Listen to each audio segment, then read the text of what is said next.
It is Dom time. Good Friday. Dr. Ben Carson will be with us at 12:30. He spoke at CPAC yesterday. Not sure if he's still there or not. But Dr. Carson, even though he said it in a mild way, got into what is an underlying theme here at CPAC this year and going into the election, the persecution of Christians. He also talked about something that I want to lead off with. I'm going to play you the cut in which he talked about this crisis of legitimacy, how people not volunteering for the military. Now, Morning Joe and clowns like this have started a counter theme, which is saying, why is this Republican Party so hateful of America? Now, can you imagine Mika Brzezinski, these elitists and these others? The justified claim over the last 40 or 50 years has been these people, now maybe we're better positioned to say, hate traditional America. They don't like that America. The America they like is all this inside the bubble stuff that is anti-traditional America and the values that made America great. That's what they don't want. But they want to say, if you call them on that, and this is the overriding theme, is it not, over the last 30 or 40 years? Groups of people who either hate or don't like, in large measure, traditional America. That's when a lot of these cultural wars are over. That's when they show their hand and they demean or diminish people. They go after flyover country. They don't like that. Now, in their vision, they're loving America. But it's the America, a different America that they've created. It's the America of academia, Hollywood, and the like. It's not the traditional values of America. Listen to Dr. Ben Carson, and I'm going to play you somebody on MSNBC who I think illustrates this. She's on with a bunch of people attacking so-called Christian nationalism and saying, can you imagine? There are vast numbers of people who believe their rights come from God, like Thomas Jefferson. Ha! Dan, I felt like jumping down from the ceiling going, right. Like Thomas Jefferson, stop the presses, lady. You want to debate Thomas? Well, here had slaves. Granted, let's go back to Thomas Jefferson. Where did those rights come from? All right, listen to Dr. Ben Carson on this crisis of legitimacy. Young men, particularly young white men, aren't signing up in great numbers for military anymore because they don't want to fight for a country that hates them. They don't want to die halfway around the world to protect the borders of Ukraine or Taiwan or any other country on the earth when our own border is being overrun by the millions with terrorists and cartel members and human traffickers coming in every day. They don't want to join a fighting force that is more concerned with woke activism, gender inclusivity, LGBT issues than it is with protecting Americans. They don't want to be part of an operation that spends trillions of dollars abroad while the small towns they call home are falling into dissolution and our communities are being ravaged by drugs and depression while their jobs are shipped overseas without a second thought. And they don't want to fight overseas just to come home to a country hell-bent on vindictive identity politics that promises to take what little social and economic capital they have left and redistribute it to racial, sexual, religious, and other minority groups as a pure power play by the radical left. Who can blame them? All right. Well, Dr. Ben, I'll ask you about that, and I'll say, Dr. Ben, Mika Brzezinski blames you, buddy, at 12:30. Mika says you hate America. That's hatred of America. Telling people they're not serving in the military. And Dr. Ben seems to be justifying that. He is, and he's right.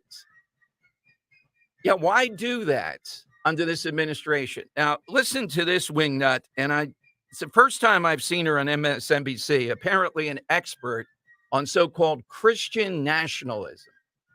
These Christian nationalists are going to run our lives. And I'll have something to say about the Alabama decision. And Dan, you know, I don't have much stomach for Matt Gaetz, and I don't care who wants to dispute that, but he did a great job on CNN yesterday on the the IVF situation with the Supreme Court. He didn't bash their Supreme Court who are following the law. He said change the law. So the legislature in Alabama over that dispute, which we'll play in a minute, is taking it up. They are going to change the law. But here's the thing. You know my mantra. Urgency. All right, we're getting around to that. Thinking next week we're going to mark up the bill, all that talk. Do it this weekend. Meet. You realize you got to change this law. He makes it that you're anti-family formation if you're on the side of what the law is in Alabama. I agree with Gates. So they are going to do it. Is it going to take them 6 months? Are they going to let Democrats just mass dive bomb them with this whole thing and put it on Republicans? Change the law. You can do it. You can do it in a matter of a couple days. Everybody sees the law is wrong. I listened to this MSNBC commentator tell us these people actually believe their rights as human beings come from God. The one thing that unites all of them, because there's many different groups orbiting Trump, but the thing that unites them as Christian nationalists, not Christians, by the way, because Christian nationalists is very different, is that they believe that our rights as Americans, as all human beings, don't come from any earthly authority. They don't come from Congress. They don't come from the Supreme Court. They come from God.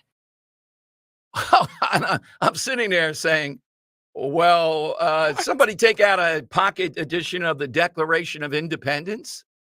Am I missing something with this woman here? Would she like to debate that? This is what she's attacking. Look, I know the title Christian nationalism. I thought they meant something a little bit more severe than that. But she's saying not Christians. Anybody I know that's a Christian believes their rights come from God.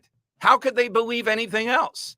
You mean to say these buffoons in Congress? Oh, thank you. Thank you. I got my rights from, let's pick from Nancy Pelosi or from Joe Biden or from AOC or Rashida Tlaib gave me my rights. Oh, yeah. Not God. The truth. But Rashida Tlaib. Or you can name any number of the rogues. The Dean of Decency, Dan, shouldn't we make a pilgrimage holding candles and be in sackcloth out there to Montgomery County to thank the Dean of Decency for our rights? Not God. I wonder what the Dean of Decency would say if asked that. Do our rights, Dean, come from God or do they come from Congress? Oh, that's a complicated question. The last time you had me on, we started fighting over potholes and how to say my name. Oh, goodness. Decency. That too. All right, 855-839-1210. Now, this will be cut 10, Dan. President Trump spoke to the Christian broadcasters last night. I'll admit it was rambling, a bit mangled. But why is this effective that he got applause at the end? Because they believe, and I believe, and you probably believe, there is persecution going on here from the Biden administration in many instances on Christians. Mark out would be not even Exhibit A. Exhibit A to me would be those clowns in Richmond and the FBI that were out there stalking in parking lots. I was thinking of the scene in Godfather 1, when they're in the parking lot taking pictures of the license plates. When Sonny comes up, gets the camera, smashes it, then starts handing them $1,000 bills. Get out of here. They were doing that to people going to mass on a Saturday evening that was in Latin, I believe. Oh, man, that's suspect. Here's Trump. And again, I'm being honest, some of this is rambling, but the point is easy to make here because that's what's going on. Let's call these brave Americans what they really are, persecuted Christians. They're being persecuted. And let's call their imprisonment. They are being imprisoned by Joe Biden and his people, evil people. He's surrounded by very evil people. They are, I believe, just doing whatever they want to do. I don't believe they have any leadership at all. Joe Biden, because of his gross incompetence, is a threat to democracy, big threat to democracy. To reverse these monstrous abuses of power, the moment I win the election, I will appoint a special task force to rapidly review the cases of every political prisoner who has been unjustly victimized by the Biden regime. Never again will the federal government be used to target religious believers. They are targeting religious believers. All right, this works because there's enough evidence out there. It's not just random. There's plenty of evidence of this. All right, you get in at 855-839-1210. So I'm not saying the Brzezinskis, the Scarboroughs, whatever they go by, hate America, but they do hate traditional America. That's what they hate, and they've created another fictional America that they think is better, and that has to clash with traditional America. So they're spinning it back. Why does the Republican Party now talk about the difficulties America has? Now, I would caution, we've had some of it this week. You know, Tucker Carlson, I don't care who says it or whatever, is a joke with the Russian stuff.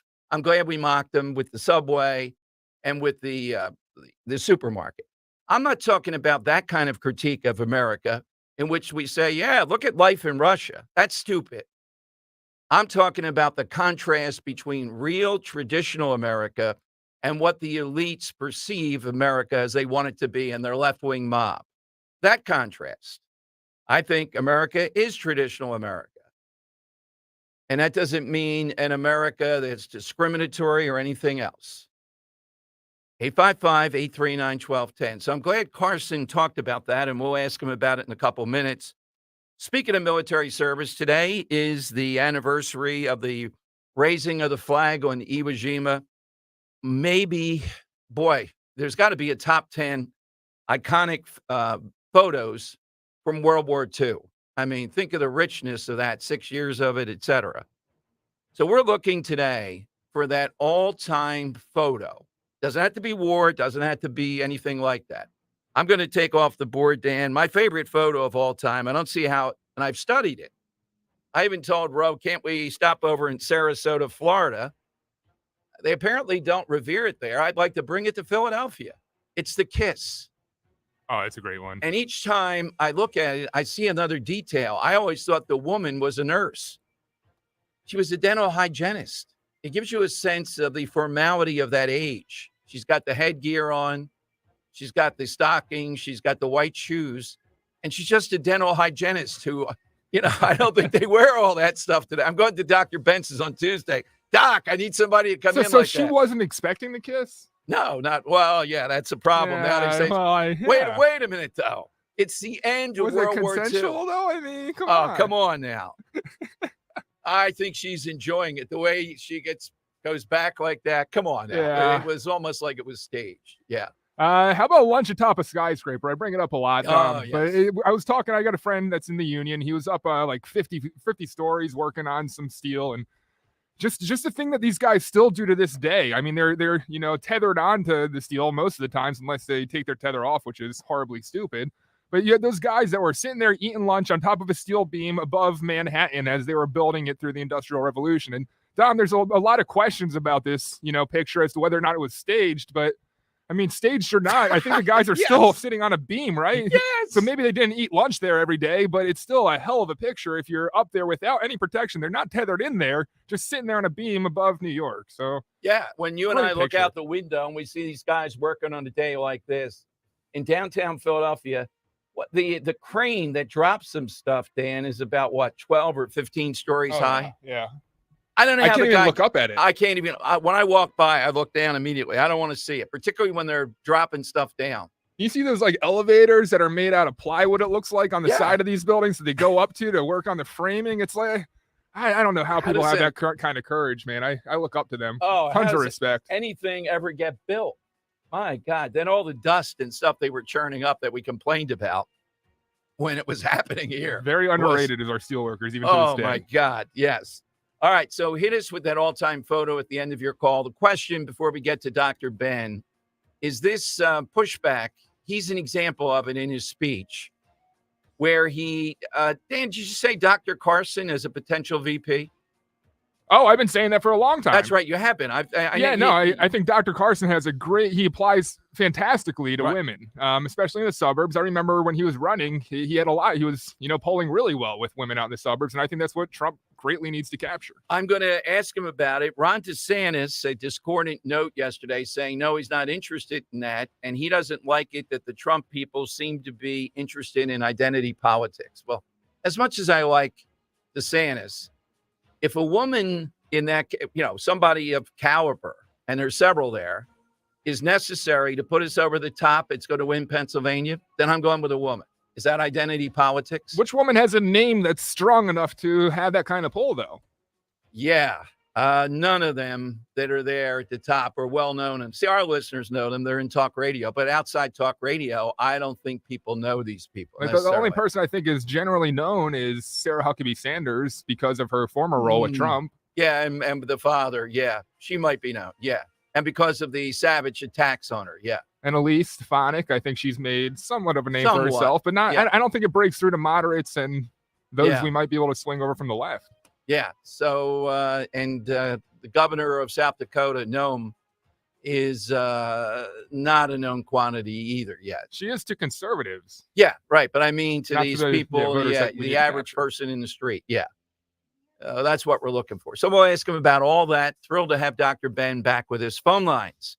855-839-1210. Everybody's got an iconic photo in mind. Tell us the backstory. Why?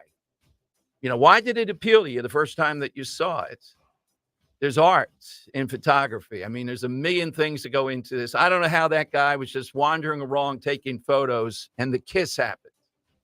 Dan's right, though. That's the modern view. Wait a minute. Did she sign a consent form?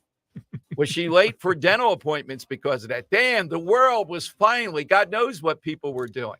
I think it seemed to me the celebrations of VE Day were even bigger than VJ Day, which was really the end of the war, because they had in their head, well, we're going to beat the Japanese now. And this was such a relief. Well, it was a light at the end of the tunnel, right? Yeah, it was finally a victory over that. I don't think people knew. I was saying to Roe last night, can you imagine if Harry Truman didn't use the bomb and people found out about that? He'd be lucky to get out of the White House alive. I mean, that's what would happen. People were, of course, you had to use it. Each year goes by, I grow to believe you had to use it even more. The evidence, you had to use it the second time, and they still were resisting.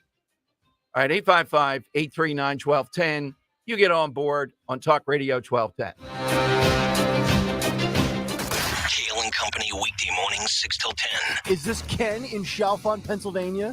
The one and only. Ken, I have to ask you, how many keywords did you enter over the course of 16 days? Were you a participant every single day? Every single day. Yeah, Ken. Awesome, that's what I'm talking about. Ken, have you ever been on a Disney cruise in your prior life? Not in my prior life. 7 nights with up to 4 people for a summer vacation, because the time to show your kids the world is now. Congratulations. Yeah, Ken. We are Thank very you so happy. very, very much.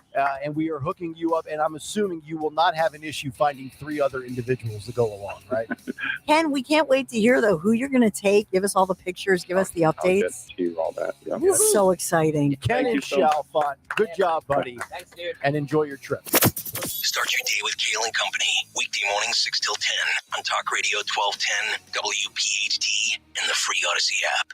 I'm still going for it, even with higher stroke risk from atrial fibrillation and a regular heartbeat not caused by a heart valve problem. Over a 3-year study, Eliquis apixaban tablets reduced stroke risk better than warfarin, and over 97% of Eliquis patients did not experience a stroke. A first stroke occurred in 2.9% of warfarin patients versus 2.3% of Eliquis patients. Don't stop taking prescription Eliquis without asking your doctor. It may increase your stroke risk. Eliquis can cause serious and, in rare cases, fatal bleeding. Don't take Eliquis if you have an artificial heart valve, abnormal bleeding, or antiphospholipid syndrome. While taking, you may bruise more easily or take longer for bleeding to stop. A spinal injection while on Eliquis increases risk of blood clots, which may cause paralysis, the inability to move. Get medical help right away for unexpected bleeding, unusual bruising, or tingling, numbness, or muscle weakness. Medications such as aspirin products, NSAIDs, SSRIs, SNRIs, and blood thinners may increase bleeding risk. Tell your doctor about all planned medical or dental procedures. Learn more at Eliquis.com or call 1-855-ELIQUIS. Hello, Saver. Whether you're saving for that trip to the tropics or saving for an emergency, now is the time to take advantage of Wells Fargo's savings options. Wells Fargo offers savings accounts that can help you save towards your goals. So, what are you saving for? Visit a Wells Fargo branch or wellsfargo.com/save to open a savings account today. Wells Fargo Bank, N.A., member FDIC. All right, fellas, perhaps you've reached that point in your life where you need to spice things up in a current relationship or impress somebody new on the open market. Well, I've got the recipe for you, and it's Blue Chew's Chewables. That's right, Blue Chew's tablets are a performance enhancement for the bedroom that will have you knocking it out of the park and help you gain that extra confidence come game time. And it has the same active ingredient as Levitra and Staxin, but a more cost-friendly price. Blue Chew's licensed medical professionals will work with you to find the right ingredient and strength for your prescription. If swallowing pills isn't for you, no problem. Their tablets are chewable. And how about this special offer for my listeners? Try Blue Chew for free. All you have to do is go to bluechew.com, enter the promo code 1210, and pay the $5 shipping, and boom, it's yours. Discreet delivery, no in-person conversations, and that special someone will thank you for bringing back your prime. BlueChew.com, promo code 1210, made in the USA. For over a decade, NJ Diet has helped thousands of people lose a contractually guaranteed 20 to 40 plus pounds in only 40 days. That's nearly twice as fast as weight loss injections and without any of those nasty side effects. NJ Diet uses your hair and saliva along with scans to personalize natural solutions and supplements to get you to shed that fat quickly. NJ Diet uses your DNA info to help you keep the weight off. So call 855-5NJ-DIET or go to njdiet.com. Get ready for spring with njdiet.com. Free speech lives here with Don Stensland weekdays 10 till noon. Talk Radio 1210. WPHT. WPHT.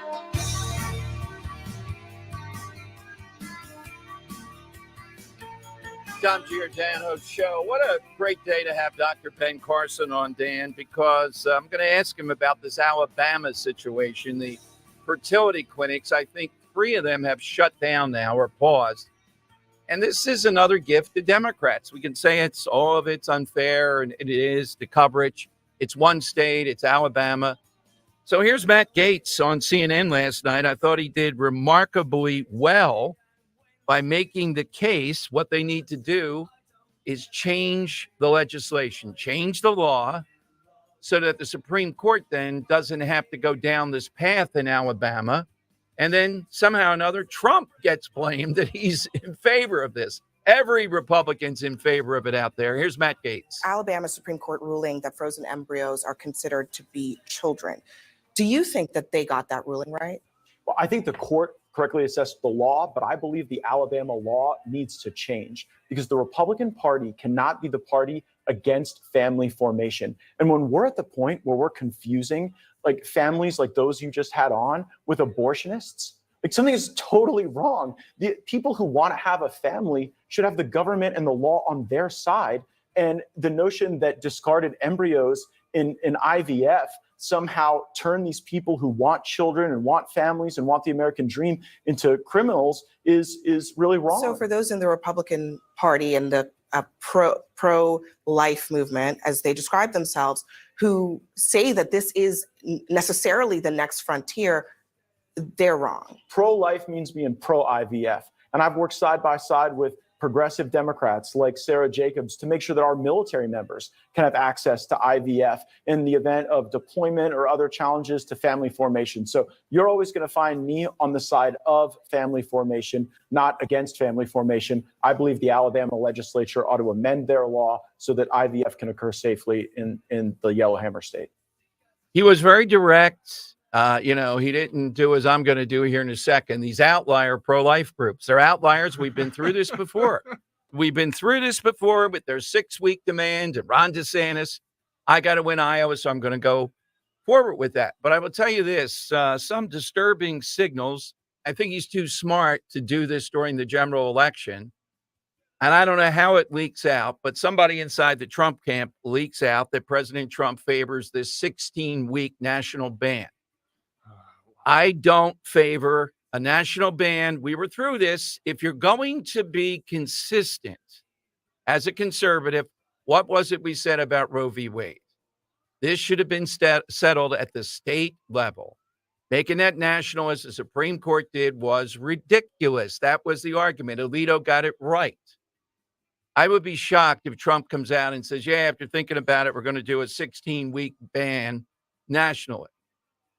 I don't think so. Now, behind closed doors, saying stuff and stuff comes out, he thinks out loud. That's one thing. But we're not going to lose this election because of some outlier pro-life groups. And if you're in that camp, sorry, it's about winning this. And that doesn't mean we're going to go down this road. Look at the damage already. I have tons of stuff here. They have pounced on this. It's in Alabama. This law should not have been written that way. Gates is correct. He said what the path should be. Pressure them. I'm talking about unrelenting pressure.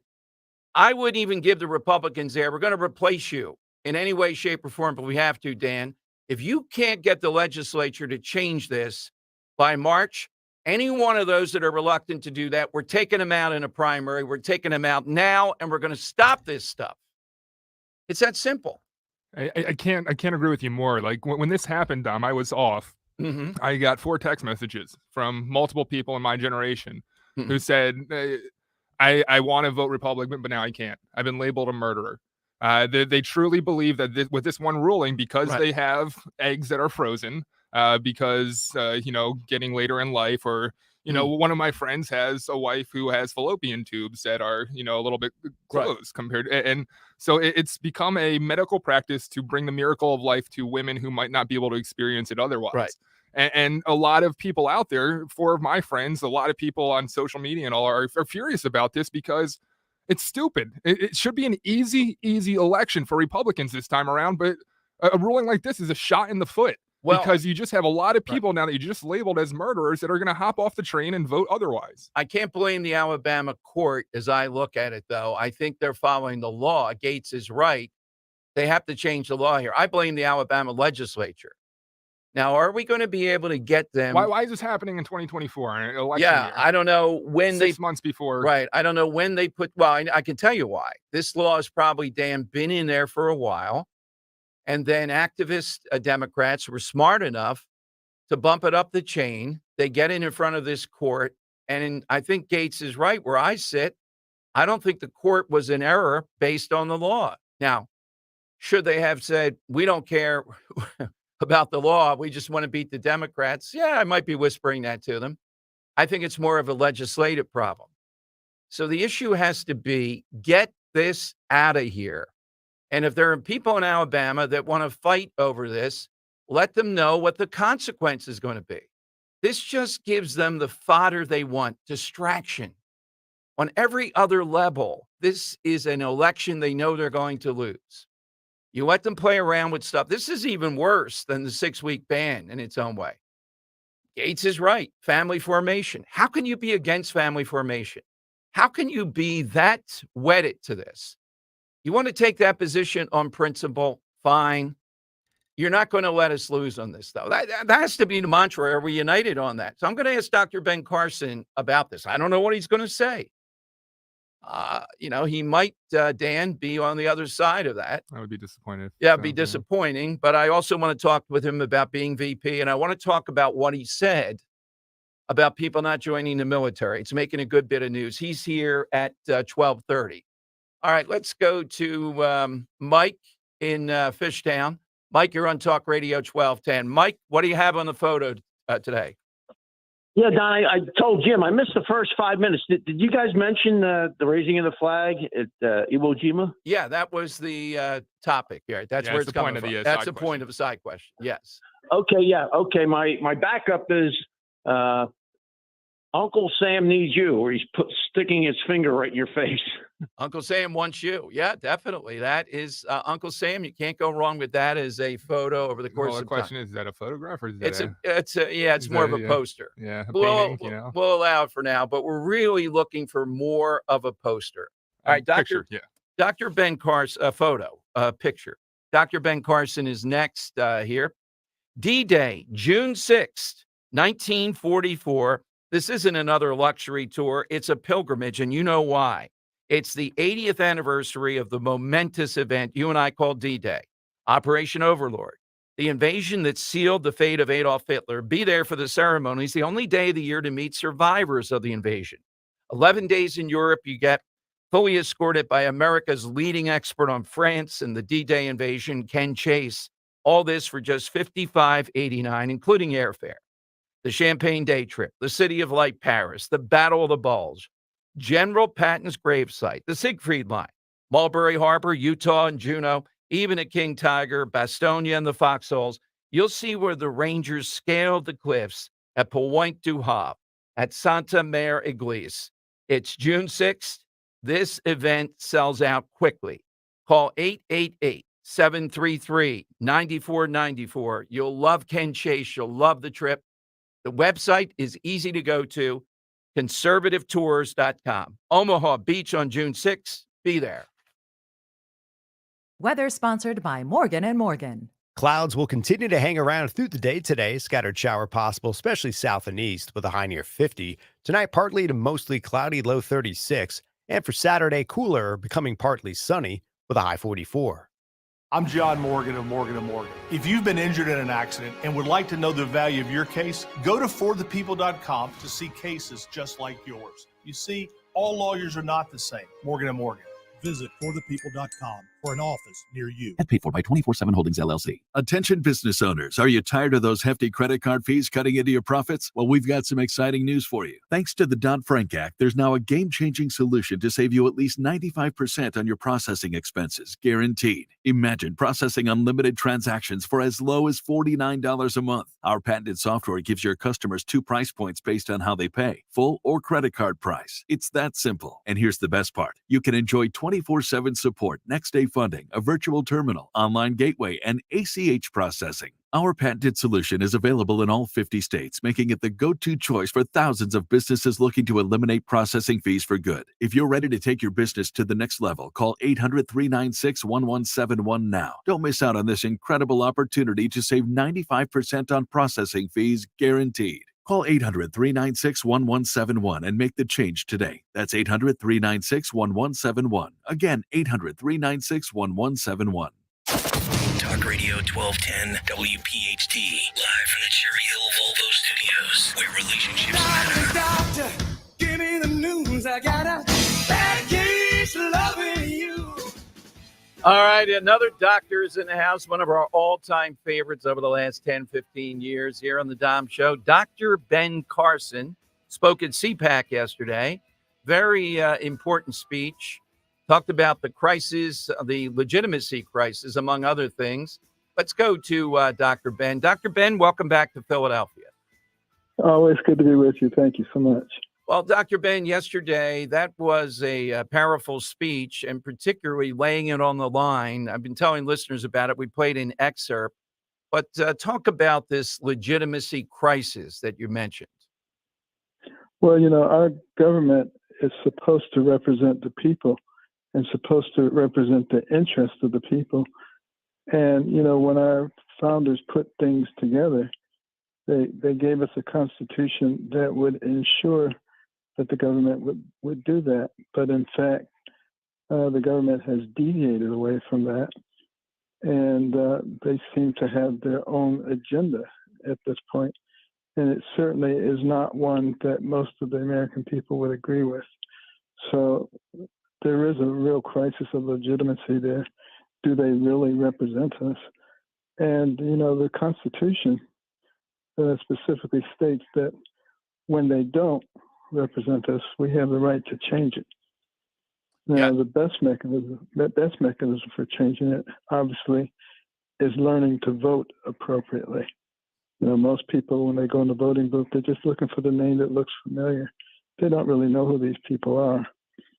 And also, we have to hold the feet to the fire in terms of the voting processes.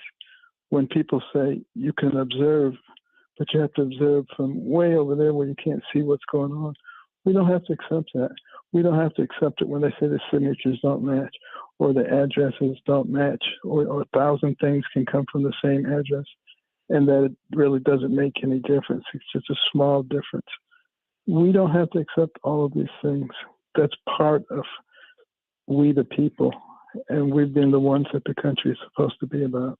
Dr. Ben Carson with us. Doctor, you talked also, though, about the reluctance of people to go into the military.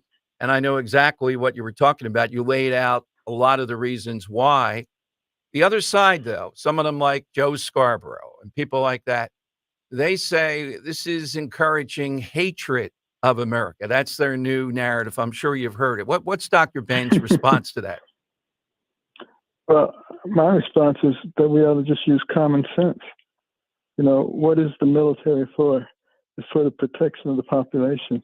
It's not to be a big social test tube to test out all kinds of theories. And certainly, you know, the emphasis on equity in the military rather than the emphasis on excellence and personal responsibility is not what we need if we ever have to go into battle. We need people who are ready, who are vigorous, who are strong, and who are confident. Dr. Ben, abortion, well, not abortion, but family planning in Alabama is back in the news. And of course, people are throwing that on President Trump, Joe Biden, and others, even though Trump's position on abortion has nothing to do with that, and he hasn't commented on that. How do you think we should debate this issue as we go forward? Not just the IVF in Alabama, but the overall issue, given the media's just this is what they want to go to and make this election about. Well, you know, the media and the left would like to drive wedges between people like they normally do. That's their modus operandi. What we should be saying is whether you believe life starts at conception or at 6 weeks or at 15 weeks, we're all under the same umbrella of pro-life. And we're all marching toward an eventual goal of everybody recognizing the value of human life. But let's not fight amongst ourselves. Let's take the victories that we have and use those to further the march. So that means, in your view, then, let's not be boxing in with these 6-week abortion bans and things of that nature. Is that where you are? Yeah, I'm saying the people who want 6 weeks, the people who want 15 weeks, the people who want conception, we're all on the same team. Okay. We're all marching toward the same thing. Let's not fight each other, and let's continue to convert people, because you'll notice that a lot of young people are pro-life. Why? Because they've grown up at a time when you can actually see what's in the womb. And, you know, it's pretty hard. You know, at 6 weeks, you see the little eye buds and the ear buds and little fingers and toes and heartbeat. It's pretty hard to say that that's a meaningless bunch of cells. Dr. Ben, speculation now about VP candidates at CPAC and all over the place. You are certainly somebody listeners would love to see in that space, particularly my producer. What are your thoughts on that? Well, I think Donald Trump has a deep bench to choose from, and we're very fortunate that that's the case. And whoever he chooses, and I think he has very good sense, very good political sense, even though he's not a traditional politician, and he will make a good choice. You've been around him more than most people that we have on in various ways. You were a competitor way back in 2016. What's your best insight on Trump? What is it that the media misses about him? Well, I think they miss the fact that this is a man who loves America. He loves the opportunities that is presented for him and for many other people, and he truly wants to preserve that. You know, I recall an interview he did with Oprah Winfrey about 30 years ago. And she said, "Donald, would you run for president?" It was interesting that he's thinking about it way back then. And he said, "No, I really wouldn't do that unless I thought the country was going off a cliff."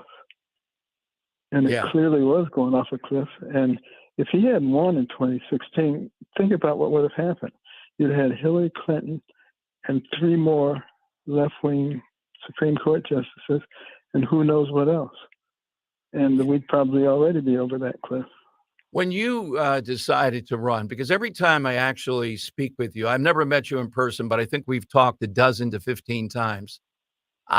my mind immediately, I saw a picture of you the other day as a young doctor and the miracles that you performed. I still just, I wish I were there to witness it. I don't think I would have believed it and your retelling of it, et cetera. So what motivated you to run for president?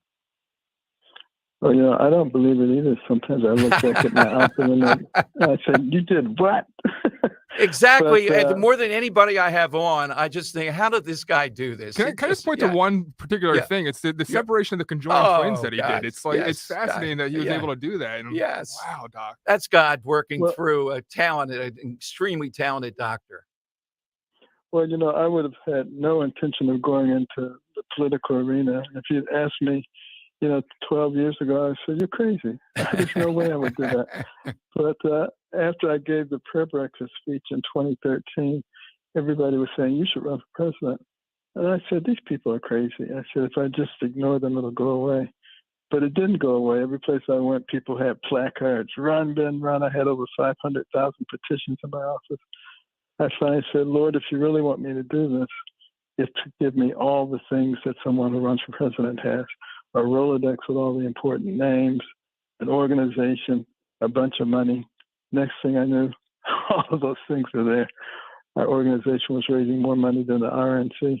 I want to know, Dr. Ben, how do you maintain that humility? Because I was telling my producer, I was at CPAC 2016, and no lie to listeners, early morning, I was on 9 to noon then, but I was there at 7 or whatever. There were maybe 500 to 1,000 people chanting your name, going all through the hotel, en masse, like a Congo line. When you have that, how do you remain a humble man as you are when you have something like that? I would be off like, Tom. Well, because I realized that it's not me, it's God. And you allow yourself to be used by God. You know, our country is in trouble largely because we've rejected our faith. And you think about it, our founding document, the Declaration of Independence, says that our rights come from our Creator, from God. Pledge of Allegiance says we're one nation under God. Every coin in our pocket, every bill in our wallet says, "In God we trust." And yet we're throwing away our Judeo-Christian values and principles that say love your neighbor. And instead we're trading that for hate your neighbor and cancel your neighbor if they have a different yard sign. You know, these are the things that are destroying our country. Well, Dr. Ben, for listeners too, and for me, last time we talked, you were heavily involved in youth education in various ways. What occupies your time, or are you going to be full-time as a surrogate for the campaign? No, I'm doing a lot of surrogate things, but our main focus is with the American Cornerstone Institute, which focuses people on those cornerstone principles that were so important to the rise of this country. We didn't go from a bunch of ragtag militiamen to the pinnacle of the world by coincidence. It was because of those founding cornerstone principles, like our faith, which taught us how to relate to each other, like liberty, ability to live in freedom the way you wanted to live, as long as you weren't impeding someone else's liberty. Community was so important to this country. You had all these communities of 100 families with nobody else around who not only survived but thrived because they understood the concept of the common good, even when they didn't speak the same languages. And, if somebody got hurt, everybody else would harvest their crops, no questions asked, because it was their neighbor and they needed help. Such an important concept. We have to get back to loving each other, caring about each other. And our strength comes from unity. And we, the American people, are not each other's enemies. And we're being manipulated into thinking that we're enemies, driving wedges between people on the basis of race, age, income, gender, religion, political affiliation, on and on it goes. And it's effective and it's working. And we have got to recognize that we cannot be manipulated into oblivion, which is exactly what's happening. And then also, one of the pillars is our respect for life, from the womb to the tomb. And as we've grown away from respecting people, look what's happening to us. AmericanCornerstone.org, AmericanCornerstone.org. A lot there, particularly for young children, little patriots, AmericanCornerstone.org. Dr. Ben, please come back soon. It's a delight to have you. And during the campaign, we'd love to catch up. I look forward to it. Thanks very much. Dr. Ben Carson here on Talk Radio 1210. Yeah, Dan, there were like 500 people or more. It was a conga line they were doing at like 6:30, 7 o'clock in the morning. No other candidate, even Trump, had that at that point. It was around this time of the year in February. And I remember seeing this. It was pretty incredible. It was grassroots. Yeah, he was. And I often wonder, how does he keep his composure? Because he gets a lot of trash thrown his way too, like good stuff and bad stuff. And the guy has always kind of had the same demeanor. Well, we know how Alan West does it. You just don't mess around with him. I've seen it in person. You know? But Dr. Ben, how do you remain humble in the sense of that? All right. 855-839-1210. Hit us too with that all-time photo is what we're looking for in honor of Iwo Jima Day. And your reaction to Dr. Ben Carson and that woman I played you who differs with the doctor. She says Congress gives you their rights. Oh, really? You're a Christian nationalist if you believe otherwise. What kind of morons would be? Maybe Morning Joe would say that. The one thing that unites all of them, because there's many different groups orbiting Trump, but the thing that unites them as Christian nationalists, not Christians, by the way, because Christian nationalists is very different, is that they believe that our rights as Americans, as all human beings, don't come from any earthly authority. They don't come from Congress. They don't come from the Supreme Court. They come from God. What the heck? And nobody there said, what the hell, lady? Get off the stage here. Where do we get this woman from? Bring me somebody else in here. Man, if that were an inside story, I'd have to be just, composing myself because you really can't get too crazy there and come over the table. They don't come from the Supreme Court. They come from God. All right. Hey, get buckets with your first bet on FanDuel in partnership with Valley Forge Casino, America's #1 sports book, because right now new customers get $150 in bonus bets with any winning $5 bet. That's $150 if your bet wins.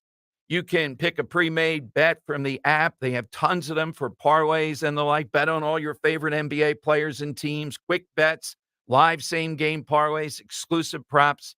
I really like the FanDuel app, too. The reason is it is so easy to use. So visit FanDuel.com/Dom, D-O-M, and shoot your shot. FanDuel Sportsbook is the official partner of 1210 WPHT. FanDuel, official sportsbook partner of the NBA. You have to be 21 plus, present in Pennsylvania. First online real money wager only. $10 first deposit required. Bonus issued as non-withdrawable bonus bets that expire 7 days after receipt. See terms at sportsbook.fanduel.com. Gambling problem, 1-800-GAMBLER. Kale and Company, weekday mornings, 6 till 10. Is this Ken in Chalfont, Pennsylvania? The one and only. Ken, I have to ask you, how many keywords did you enter over the course of 16 days? Were you a participant every single day? Every single day. Yeah, Ken. That's what I'm talking about. Ken, have you ever been on a Disney cruise in your prior life? Not in my prior life. 7 nights with up to 4 people for a summer vacation, because the time to show your kids the world is now. Congratulations. Yeah, Ken. We are Thank very you so happy. very, very much. And we are hooking you up, and I'm assuming you will not have an issue finding 3 other individuals to go along, right? Ken, we can't wait to hear, though, who you're going to take. Give us all the pictures. Give us the I'll get updates. to you all that. Yeah. This is so exciting. Ken Thank and you so Chalfont, good job, buddy. Thanks, dude. And enjoy your trip. Start your day with Kale and Company, weekday mornings, 6 till 10 on Talk Radio 1210, WPHT, and the free Odyssey app.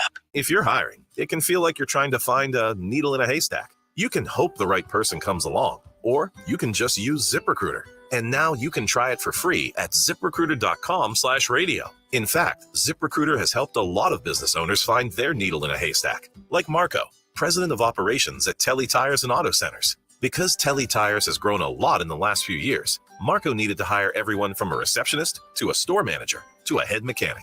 ZipRecruiter helps me find all the right people, even the most difficult jobs to fill. ZipRecruiter helps me keep my business running. Take it from Marco and millions of other businesses who've used ZipRecruiter. ZipRecruiter can help you find the needle in the haystack. See why 4 out of 5 employers who post a job on ZipRecruiter get a quality candidate within the first day. And right now, you can try ZipRecruiter for free. That's right, free at ZipRecruiter.com/radio. That's ZipRecruiter.com/RADIO. ZipRecruiter.com/radio. ZipRecruiter, the smartest way to hire. With so much uncertainty in the world today, you may find yourself wondering, is now even the right time to retire? So many people are waiting, and those folks are going to be waiting a really long time, I hate to say, because there's no perfect time. The market is always unpredictable and volatile. Fortunately, Jim Cipriotti has been helping get people to, through, and beyond retirement for over 25 years. And each week, he wants to help give you that freedom to retire. Listen to Freedom to Retire with Jim Cipriotti, Saturday mornings at 9 and Sunday afternoons at 5 on Talk Radio 1210 WPHT. Hey, Joe DeCamera here. Isn't it time to invest in yourself? Start at PI Dental Center. With the latest in digital technology to state-of-the-art treatment, PI Dental Center is a full-service practice. 2 board-certified specialists, Dr. Glenn Wolfinger and Dr. Robert Slough, are originators of the Teeth in a Day protocol, a revolutionary treatment that delivers fixed teeth on the same day as the implants are placed. Hey, I've been a patient of PI Dental for over 20 years, and now is the time for you to invest in yourself. Visit PIDentalCenter.com to request your new patient evaluation. Purchase a 2023 courtesy Volvo S60 from Cherry Hill Volvo for less than $29,000. Visit Cherry Hill Volvo this month to purchase the sensational S60 courtesy Volvo for less than $29,000. This is an offer you don't want to miss. We are offering financing for 3.99% on all new SUVs in stock. That's an interest rate of 3.99% up to 72 months. At Cherry Hill Volvo, we must make room for all the construction trucks. Gerhard's Appliances is Philly's place to get appliances you need for prices you'll love. Stop in now during the President's Day sales event to get patriotically priced kitchen packages like this LG 4-piece stainless steel package for only $1,999. Prices like that put the suite in Kitchen Suite and are only available during Gerhard's Appliances President's Day sales event. Shop local and save big at Gerhard's, where 75 years of small business is kind of a big deal. Visit GerhardsAppliance.com. This is Larry Steinhaus with Investor Schooling. Are you ready for retirement? Have you prepared everything you need? Well, in Investor Schooling, we will teach you ways to better prepare for your retirement using real estate and the stock market. But you need to learn how to do it right, and that's what we teach. At Investor Schooling, we sell nothing but education. Come to Investor Schooling and learn how to have a better retirement. Go to investorschooling.com and RSVP right now for this Thursday's class at 7 o'clock. Go to investorschooling.com. That's investorschooling.com. This is Larry Steinhaus with Investor Schooling. Are you tired of hearing about the recession that's coming? Are you prepared for it? Well, listen, at investorschooling.com, we're going to teach you ways to prepare for the recession that you didn't even know existed. We're going to teach you strategies on how to use real estate. We're going to teach you strategies how to use the stock market properly. That's right. You can even make money in the stock market when the stock market goes down. Hey, go to investorschooling.com and register for a free class this Thursday night, and you will learn all of these techniques. Go to investorschooling.com right now. RSVP for this Thursday. We'll see you there. Hey, Audubon, tell your smart speaker to play 1210 WPHT. In the southern part of Texas, in the town of San Antonio, is a fortress all in ruins that the weeds have overgrown. You may look in Dom Giordano show. So it's not only the raising of the flag on Iwo Jima today, it's the beginning of the siege of the Alamo Day. And I've been to the Alamo. Riverwalk is right by there, Dan. I don't know why Philadelphia can't do, if you've been to San Antonio, what they did there. It's tiny. Beautiful. It is tiny. It is not a grandiose type of thing at all. With the Alamo? Yeah, the Alamo. Oh, not the Riverwalk. The Alamo yeah, the Alamo. It's. I thought it was like the size like Independence Hall. It's not. No. I don't think nearly that. No, it's tiny. Do I want to see? I'm trying to think of blocks, the way it's laid out there and all. It's tiny, and it's. I mean, you have a certain number, hundreds of men in there. You can defend that, but you're defending just this little outpost, like you're in your living room or something. It is probably the most remarkable phrase, remember the Alamo, in American history, still to this day. And you heard Dr. Ben, we riffed on that, what he said in the speech about Americans not wanting to join the military. The other side says, see, they hate America. As soon as Joe Biden's in there, they hate America. I think he laid out the case exactly what he meant by this and why people are reluctant to do that. We've seen that with various commanders in chief. But this guy, particularly after the Afghan withdrawal, there's a new book out. And the author says he interviewed all the Biden people. I think he interviewed Biden. There was nothing to apologize for with the Afghanistan pullout because they did exactly what they wanted to do. Can you imagine that kind of resistance? And maybe it's true. They think we executed the plan. So what? It didn't work, but that's the way we wanted to go about it. Now, we've been through that a million times. How wrong that is. I don't know if it'll come up during this campaign. We'll have to see. All right. But this idea of hating America, the other side playing with that, the IVF, Matt Gaetz, right on point. They ought to change this legislation in Alabama today if they could. Get it off the books. The court can then review it and say everything's back to normal. And this issue is not going to be out there. Just praying for issues. And I know you can say, well, yeah, this happens a lot, though. The other side, the media, we know all that. It's not about whining, no. It's about winning. And winning says what you do is you don't allow them oxygen to go where they want to go. Abortion again. Democracy is on the ballot and Dobbs. That's what they want to say. As best you can, you want to take that away. Trump has done a good job so far at taking that away and his position on abortion. And no, we're not going to listen to these outliers who want to have a battle over this. First of all, I don't think they're right. And second of all, how this is going to be meshed into the campaign, this is all that they have. All right, our entertainment guy, Scott Cronick, will be here about what he's watching. Brian Fitzpatrick is back from a whirlwind tour. He went to Israel, met with Netanyahu. He was in Ukraine, Zelensky, and he was in Taiwan. He's got a new bill that I differ with on the border that would get it done, he says, and then the Ukraine money would be freed up. He's here at 2 o'clock. Coming up, though, you will not believe who is running for the school board. A guy who used to be on CNN. I'm shocked to have this guy. America's hall monitor is what Greg Gutfeld called him. That's all straight ahead in the big 1 o'clock hour on Talk Radio 1210.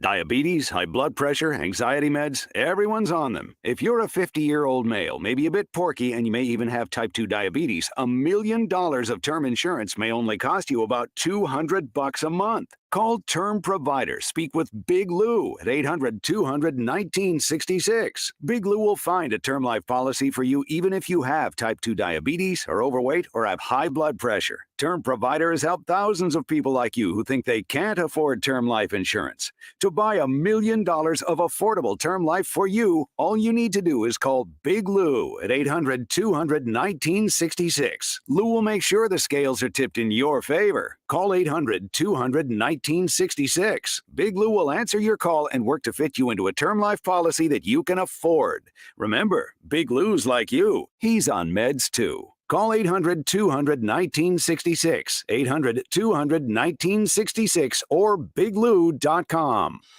This is it. Your local Ford store's Great American Sales event is quickly coming to an end. This is your last chance to get big savings on Ford F-Series, America's best-selling line of trucks for 47 straight years. The final days to get a great deal on your Ford dealer's full lineup of SUVs. Great lease payments, low financing rates, big cash back. But it won't last long. The Great American Sales event ends soon. Check it out at buyfordnow.com and then get over to your local Ford store today. Hey, Dawn Stensland here. You've heard me talk about Chapman Windows, Doors, and Siding, how much I love my new patio doors. You know by now, if I needed windows, doors, or siding, I'd only trust the Chapman team.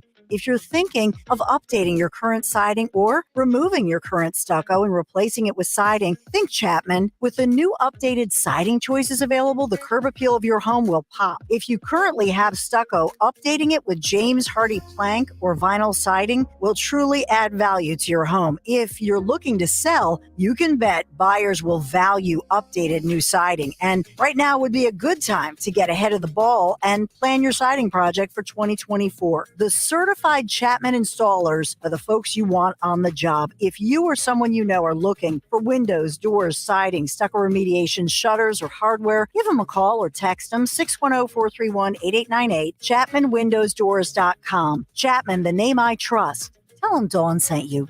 Don't miss the Labor and Energy Show with J-Doc and Krause, brought to you by Advocacy United, this Saturday night at 6. Find out about the important issues that'll affect you. The Labor and Energy Show, Saturday night at 6 on Talk Radio 1210 WPHT. I'm John Morgan of Morgan & Morgan. We recently received a call from an injured person. The insurance company had offered them $11,000. We took the case over and got more than $2 million in court. Morgan & Morgan. Visit forthepeople.com for an office near you.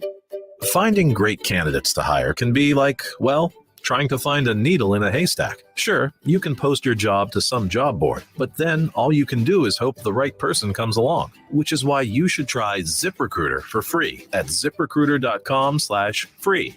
ZipRecruiter doesn't depend on candidates finding you. Its powerful technology identifies people with the right experience and actively invites them to apply to your job. You get qualified candidates fast. So while other companies might deliver a lot of hay, ZipRecruiter finds you what you're looking for. The needle in the haystack. 4 out of 5 employers who post a job on ZipRecruiter get a quality candidate through the site within the first day. ZipRecruiter, the smartest way to hire. And right now, you can try ZipRecruiter for free. That's right, free. Just go to this exclusive web address, ZipRecruiter.com/free. That's ZipRecruiter.com/free. ZipRecruiter.com/free. Philadelphia's Talk Radio 1210 WPHT, WPHT HD, WOGL HD3, Philadelphia. From the Cherry Hill Volvo Studios, where relationships matter. Always live on the free Odyssey app. It's Dom time. Now, Dom Giordano. Dom Giordano Show. Welcome in. So who's running for school board? Former public schools. I'm sure Greg Gutfeld is just has that day marked down that Brian Stelter left CNN. He's running for the school board. Stelter's back. In Reddington Township, New Jersey. The former host of Reliable Sources is one of 6 candidates interviewing to fill a vacant spot. And he's not the only CNN alumni out there. John Avalon, the fact checker, before the other fact checker was in there, is running for Congress. He is a reality checker. Brian Stelter running for the school board. Oh, man. Imagine that guy on the school board. What's going to happen? Okay. Reason Magazine is one of my favorite, particularly when there's something local. They have a piece up that just shows we still haven't had a day of reckoning when it comes to COVID. That's one thing that it shows. But it's something else that I'll get into in a moment. They have a piece. Liquor regulators are seeking revenge on bars that broke pandemic rules. The Burning Bridge Tavern worked with local officials in Wrightsville, Pennsylvania, to host a series of outdoor gatherings for the community during the height of the pandemic summer of 2020. For their trouble, the bar's owners got slapped with a series of citations by the Pennsylvania Liquor Control Board, the government agency that oversees and manages the sale of alcohol in the state. The citations were ticky-tacky, a slap on the wrist, according to Burning Tree's chief financial officer. Twice the bar was cited for noise violations because they allowed a band playing at the gathering to plug into the tavern's electricity supply. Another offense when the owners and some family members were drinking inside the tavern. Okay, so the point is this. Why is this in the news now? Because they got fined then for this under the little tyrant, Governor Wolf. Remember that whole era? How could we forget? But now the liquor board, the ones that make us like silly people, have to go through hoops just to get alcohol like adults can in the other 49 states. They come after them and tell them they could lose their license unless they do this, that, and the other. They don't have enough money to go through court. They might lose a liquor license, encumbrances, all kinds of things. The point being, how long does this go on? And the other side is not giving up. They're not going to give up on the COVID thing. They were right. We weren't. Now, if they violated the law, I remember we had a guy on from Lansdale, Dan, who I think just kept his bar open, as I remember more than anything. We don't know whatever happened with him. But you got to realize these bars were facing going out of business. How many businesses did Wolf put out? No skin off his nose. He just moves on to York, Pennsylvania. And whatever he's doing today, he's a multi-millionaire because of his father and the Jeep and the cabinets and all. How about these people? They had a choice. Remember the whole thing over in Belmar with the gym? A lot of these ended badly. And if they chose just to say completely shut down, they might never open their doors again. Okay, but it was the law technically. They got fined. Why now then? How many years after the fact here when they come up for renewal? And I'll tell you why. Because somehow or another, thanks to idiot Republicans mainly, who had a chance with Tom Corbett, we still have the state store system in Pennsylvania. We still have this liquor control board that engages in all this nonsense. They still have all this kind of power. They shouldn't be involved. This should have gone away. Whatever the fines were, whatever, that should have been sufficient, not still threatening them. And the broader picture is they're still dug in on this stuff. Sadly, for whatever reason, this election will not be about COVID, about any of those things. I don't even know that it's going to be mentioned because the other issues are so major. So it sits out there, just waiting to pop up again. And what are some of the things that are the point from this? Well, stories like this. What were you supposed to do during that? How many businesses? It was in the huge numbers of thousands of businesses, never came back. And Tom Wolf had no necessity to continue this. We've said it many times. The first few weeks, when we didn't know what was going on, sure, you needed a lockdown. I don't care what anyone says. That was common sense, given the facts as we knew them then. But then as time went on, this just became a game. Could we have the power to stop him from doing what he was doing? And it still rears its ugly head today because this outfit that runs the state stores, et cetera, is still there. That's why this stuff goes on. The petty power that they have continues. All righty, 855-839-1210. You get on board with Dom. Side question today. We got a lot on that. I'm coming to you in a moment. In addition to that, I see it all over the place. Tulsi Gabbard just posted it. I want to play it one more time. This is cut 11. When I first sent this over to Dan this morning, I played it back several times. And I'm saying, I must be missing something. This woman cannot be making this point. And no one on this panel on MSNBC, there are 3 or 4 of them there, they don't object. They don't say, well, do you want to clarify that? Christian nationalism is the term they're going to be using, the other side, to try to make people believe not only won't you be able to get an abortion, we'll be a theocracy. We'll have these crazed Christians running America. So this analyst on MSNBC, who apparently has written about, I don't know if she wrote a book on Christian nationalism, there are a couple of them out there now, is asked to distinguish, what are you talking about? What is a Christian nationalist? Here's what she said.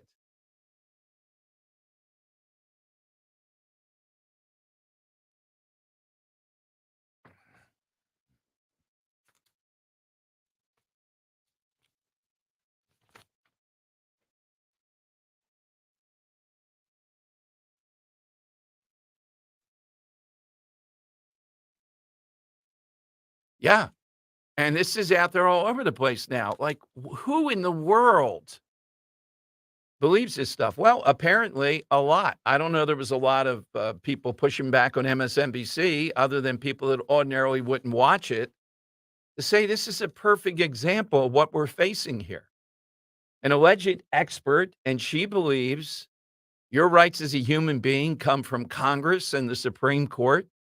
So before there was a Congress and a Supreme Court, where did your rights come from then? The king? Is that where they came from? I mean, that would be the entity. Those were the ruling bodies or the head of your tribe or something. Is that where they came from? This is appalling. It is a national network. It is NBC that you would hear someone prattle on about this and call it Christian nationalism. All right, let's go to the callers here. Let's go to Bill in Palmyra. Hey, Bill, good Friday to you. How are you, Dom and Dan? Good, Bill. Good show as usual. Thank you, Bill. Listen, my answer for the photograph is a little different. It's following 9/11 and the Twin Towers came down, and there was a photograph of I think 2 or 3 firemen standing on the rubble with a flagpole at a tilt and an American flag, and it was a moment of real patriotism. But the big thing is, or the thing for me is, that flagpole was constructed or fabricated at John E. Lingo and Son in the Kramer Hill section of Camden, New Jersey, and my father helped make that pole. Oh, man, that is a great backstory, Bill. A proud moment. Thank you. That's a good one. Yeah, I remember that. Wow. Yeah, and the father helped to make that pole. Now, that's the Really hard to backstory. beat that one. Yeah, that's going to be hard to beat. That's got to be up there somewhere toward the front when you can give us a little bit of color, a little bit of the backstory. The photo I remember were the ironworkers walking in day 2 through maybe day 6 or 7 or 8 and being cheered by crowds on the sidewalk short of where the towers used to be. Thousands of people cheering them on coming in.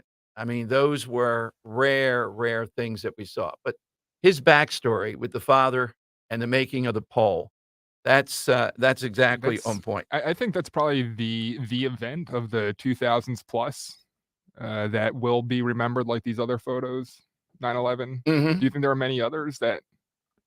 Because I asked that because on youtube.com/@12 and WPHT, we're always dining with Dom, and one of our commenters, Fred Flintstone, said a potential side question moving forward: what's a picture that's been somewhat recent that will go into history books as a memorable photograph? That is a good one. And we said it, the last 5 or 10 years? Yeah. Yeah, exactly. Well, it's not quite that, but I remember the guy standing in front of the tank at Tiananmen Square. And it's not just the first tank. When the tank moves a little bit, he moves to get in front of it again, Dan. That's the thing. Now, in the current government in communist China, I think they would have just run him over the first time. But I don't think we've ever heard from him again. But, yeah, that is a great story, particularly with the dad as part of the backstory. Here is, this is cut 9. This is another Morning Joe special. This is the attitude we were talking about with Dr. Ben Carson. Here's Claire McCaskill, who was a senator only because her husband died in a plane crash, and she essentially took over. Here's what she said, what she wants in this campaign. How dare the New York Times point out the frailties of Joe Biden? You wouldn't ever give this guy power again, would you? Tell us that he's not going to be reelected. Please tell us that you've learned your lesson. So the only blemish on the great country of America worldwide is, in fact, Donald Trump. And can I make a suggestion? I move that every newspaper in America quits doing any fact checks on Joe Biden until they fact check Donald Trump every morning on the front page. It is ridiculous that the New York Times fact-checked Joe Biden on something. I mean, he vomits lies. Trump vomits lies. And every day, over and over and over again. And it's just ridiculous that the New York Times is doing a fact-check on Biden while they let Trump, while they're numb to the torrent of lies coming out of Trump's mouth. All right, here's the thing. They're not fact-checking Biden. There's nothing to fact-check. He's saying gibberish. So it's not we're saying, well, he's wrong in saying this. Occasionally they do that. But the stuff that we play is because it doesn't make any sense. It's like speaking in tongues, the stuff that he stands there and says when he can't read off the teleprompter. Even then, he's challenged. It is ridiculous that the New York Times fact-checked Joe Biden on something. That's right. Can you imagine the fact checkers working overtime over there, the Trump and Biden desk guys? Oh, my God. They ought to just ring a buzzer, give him a shock. But he's not doing that. He's just incapable of even saying something wrong. He's not saying anything. He's looking to say something. Big stories today, how many note cards he has to carry just to answer the questions of donors. Now, donors are there. They've given one party in San Francisco, they paid $250,000 each to be there with Joe Biden. And there were a number of them. That's big money. Do they want to quiz him? Do they want to? No.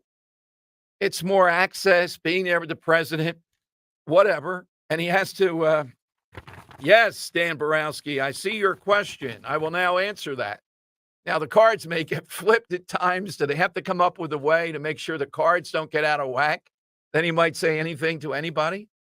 Big story today, though, about how many note cards he needs to carry with him in dealing with. It is ridiculous that the New York Times fact-checked Joe Biden. Fact-check Joe Biden. How dare you? Claire McCaskill ought to be on that panel. She'd probably stand and salute, but the woman would say your rights come from Congress and the Supreme Court. I thought they didn't like the Supreme Court now. So Sammy Alito's giving that woman her rights. That's not going to go over so well. They don't come from God. I mean, that is one of the stupidest statements that we've seen, particularly if you're trying to distinguish Christians from Christian nationalists. I think Christians all believe that rights come from God. It's a definition of this, not from Congress. I mean, you can massage it a little bit and say Congress codifies it. They do this and that. They give us the particulars, maybe. But the right to life, liberty, and happiness, where does that come from? God. Not Chuck Schumer. Can you imagine? I mean, some of these people in Congress that we play, AOC, Tlaib, Ilhan Omar, they give us our rights. That's not going to go so well if you're Jewish, particularly, is it? All right, 855-839-1210. That's how you get in. Side question today. Hit us with that photo, all-time photo. All right, coming off Iwo Jima Day, the flag being placed, that flag for 9/11. That was a great call. In addition to that, though, this is making a lot of news today. The idea from Ben Carson in this speech and then others being accused of hating America. Now Republicans hate America because they're saying how bad things are. Trump talking about the persecution of Christians, which is happening. Now we could argue how widespread is it, et cetera, but there's enough of it. It is significant enough where that's a real charge. And we've seen it again and again and again during this presidency. We've seen taking laws and stretching them that are minor things and make them into something where you can go to jail for quite a period of time. All right, get him right now, 855-839-1210. The 24 election cycle is underway, and this week, all eyes will be on CPAC, the largest and most influential gathering of conservatives. It is a 1776 moment right now. Rich Zioli will be live at CPAC, giving you a front row seat. Listen afternoons 3 till 7 for Rich's insight, commentary, and special guests. Stop and think about it. Government pressuring Amazon to ban books. Rich Zioli live from CPAC starting this afternoon at 3 on Talk Radio 1210, WPHT, and on the free Odyssey app. This is a consumer warning. Countless financial shows have promised the peace of mind that comes only with a crash-proof retirement. Yet time and time again, the claims of these firms are revealed as nothing more than deception. The imitators never last, but their hollow promises have caused irreparable financial damage that continues to plague investors to this day. Don't be fooled by the copycats. No other firm has access to the proprietary crash-proof retirement system that provides market-like returns credited as interest with no market risk or fees to over 5,000 clients through all economic conditions. So when you hear other firms marketing a financial X-ray, beware. Only Crash-Proof Retirement's Financial MRI provides the 44-step in-depth forensic analysis needed to expose the dangers hidden within your portfolio. Be with the originators. Tune in to the one and only Crash-Proof Retirement Show, which continues to outlast all financial radio programs as it has for over 15 years. Saturday at 11 a.m. right here on Talk Radio 1210 WPHT. Purchase a 2023 courtesy Volvo S60 from Cherry Hill Volvo for less than $29,000.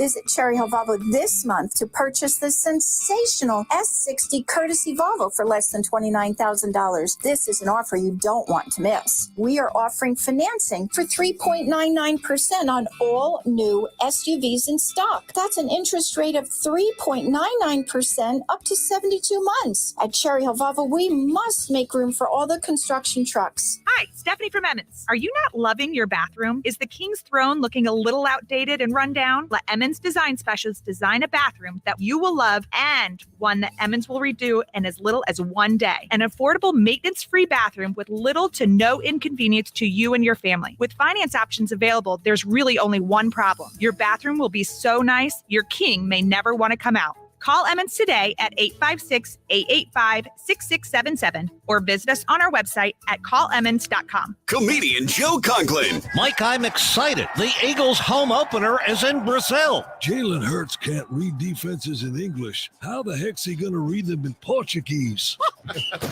See Joe Conklin's comedy show at the Church of the Incarnation on Main Street in Mantua Township. Saturday, April 20th at St. Luke's Church on Easton Road in Glenside on Saturday, April 27th. And Conklin's Comedy Night every other Thursday at Parks Casino. For tickets, go to joeconklin.com. JoeConklin.com! Major phone carriers make you sign contracts with rigid data plans to trap you into a kind of forced phonogamy. Sounds pretty insecure if you ask me. At Consumer Cellular, we believe in a more consensual and healthy form of phonogamy, free of contracts and more flexible to your data needs. This way, you stick around not because we force you to with contracts and fees, but because you love our phone plans. Like ardently love our phone plans. Phonogamously. Consumer Cellular. When freedom calls, we're here to answer. Call us at 1-888-FREEDOM. Do you feel like you're going through life clouded by doubt? Talk to California Psychics. Our trusted and accurate psychics are available 24/7, and we guarantee if it's not life-changing, it's free. Download the app or connect with us at CaliforniaPsychics.com. Right now, new customers get 80% off their first reading. Experience the joy of certainty. California Psychics. Listen to Joe Yakovich on The Heart of Your Money, Sunday mornings at 9 on Talk Radio 1210 WPHT. Learn about investing, tax strategies, and more. Joe Yakovich on The Heart of Your Money, Sunday mornings at 9. Calling on North Wales to follow 1210 WPHT on the free Odyssey app. Download it now.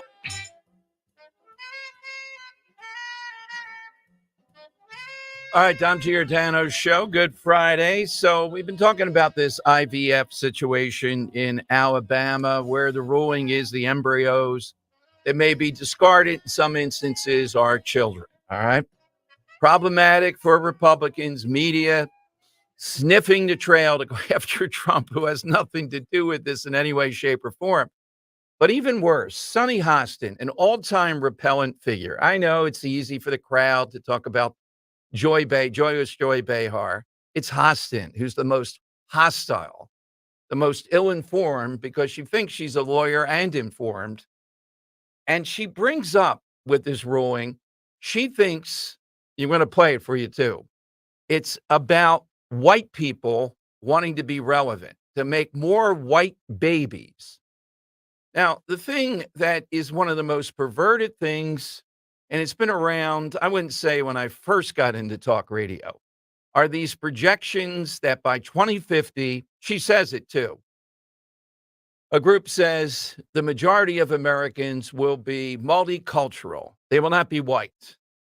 All of this counting and all this nonsense towards something in the future. That is just a revenge motive. It's hateful. It's divisive. Bringing this up again and again and again. Every time I hear it over the years, immediately, why are we going here, 2050 and all that? Because it's used as a meme to get back to the idea of something happening now is about that. Listen to this. And again, those on Twitter, why are you talking about The View? Because it's a show, again, that has power, despite the bandwidth of intelligence being very low. Listen to Sonny Hostin now about this Alabama ruling. I actually think they do want you to have more children, and they're just not saying the quiet part out loud. Which is? Right? which is multicultural Americans are going to become the majority population by 2050. By 2050, the Hispanic Americans are expected to have the most population growth, an increase of about 6%, while the white population is expected to decrease by about 11%. At this time, the birth rate for white Americans in this country has been falling since the Great Recession, and it's dropped almost 23% between 2007 and 2022. So, but wouldn't more white women be getting the IVF? So that increases that's why they want IVF, but they can't say yes. An embryo. They're coming out sort of against it and not being able to explain why. They want to have more American white children born because the birth rate has gone down. Okay, so I don't see it. I don't see this as a race issue. What I see is until it affects them, they don't care. Yeah. So the most disenfranchised among us, the poorest among us, need to be able to family plan. We need women's health. We need the Planned Parenthoods. We need all of these things. As we shut it down and keep closing the gap as to how far back we'll roll it, the people it hurts the most are the poorest, the have-nots. So when it hits Dan the just said to make it stop it. Stop it. Stop it when you want, Doc. Stop it. Stop it. The Hostin thing, though, Dan, it goes beyond her. Let's just go beyond this for a moment. The 2050 stuff and all this just fixation on this. So now this is a plan to have more white babies. Part two, it's somehow or another to do something akin to abortion. They're going to pivot on that. That's why, whether you like it or not, the Alabama people, if I'm involved in this to try to squelch this now, it's not the Alabama court ruling. I think they may have ruled correctly on the law as currently written. The thing that has to be done with this, I didn't go back and see when this law was passed, is to amend the law, change the law, get rid of this, and then we don't have this problem, okay? And whatever coalition in Alabama or wherever else it is that is saying that this is, and even Nikki Haley got caught up in it. The first thing she said, those are babies. And then she was off to the races to backpedal on it. Whatever has to be done to get them to move, to take this off the books, and to move on from this is job one. If you don't, the bank shot of this is going to be enormous. They will use this forever. Whatever Trump says or doesn't say, they will use this forever. It's only in Alabama. I don't even think it's their Supreme Court is being, I think they're following the law there. It's the law that was passed, and the law is ridiculous. Remove it. I see stories today, they want to do that. Well, then do it. Move on it. Yeah, but we got this bridge that we have to, you know what? Let's get moving here. Let's get this done. This is just the canary in the coal mine. It's telling us you're going to see what's going to happen every time something like this flares up. The media is going to pounce. Democrats, what else do they have? And they're going to put this through the cycle forever. It's going to take a while to wash this one out. As long as that law is on the books, we're at risk of this coming up again and again. I'm on the Biden-Harris email trail of what they put out every day. Immediately, they're bringing out women now who couldn't do this. What are they going to do? Oh, my God, we were trying to have children. These Republicans can't. Trump doesn't want you to have kids. Sonny Hostin, they want you to have only white babies. I know. We can mock it all that we want, though. The problem is we've been through 2 election cycles where this has been effective. I'm in the camp that thinks it was dying down a bit. But you see how desperate they are, and they're going to have to go to this. Biden is so desperate, he's actually trying to sort of curtail the border for a period of time to get away with what he's done. Yeah, he legitimately is, because the heat is so overwhelming. That doesn't mean he won't do it as soon as it's safe. The instant it's safe, will go back to being even wilder in 4 more years. Instead of 7.2, it'll be 8 to 10 million more people. But in the meantime, this is how desperate they are. How in the world, if at the end in November, if we lost an election and we look back at it, How did we lose to a guy like this in a party like this? Well, this is an example of the tactic. The other thing, and I've said it all this week, taking on all comers who still want to be in that camp. We have one of the best guests in the country this week, Linda Kearns, laying out what's going on with election law, mail-in ballots, etc. And yet we still have people there, including President Trump, even with Laura Trump on the show, and Laura Trump at CPAC saying, this is what we have to do: mail-in balloting, early voting, legal ballot harvesting, several other things associated with that to prevent election interference. What is it? Is it a loser mentality that people deep down don't care about winning? They go all out, they say it, but then they shoot themselves in the foot constantly. Something's got to be done with Alabama here, is what this comes down to. There are all kinds of levers in politics, all kinds of things that go on. There's no justification for this. I'm not saying the Alabama Supreme Court is wrong in what they said the law is. I'm saying they have to change the law. It's 855-839-1210. It's AT&T and Verizon Wireless. All you have to do is push pound 1210. I haven't gotten an email, seen anything on social media. I don't know who supports this in any way, shape, or form, but you can see how it is pounced on.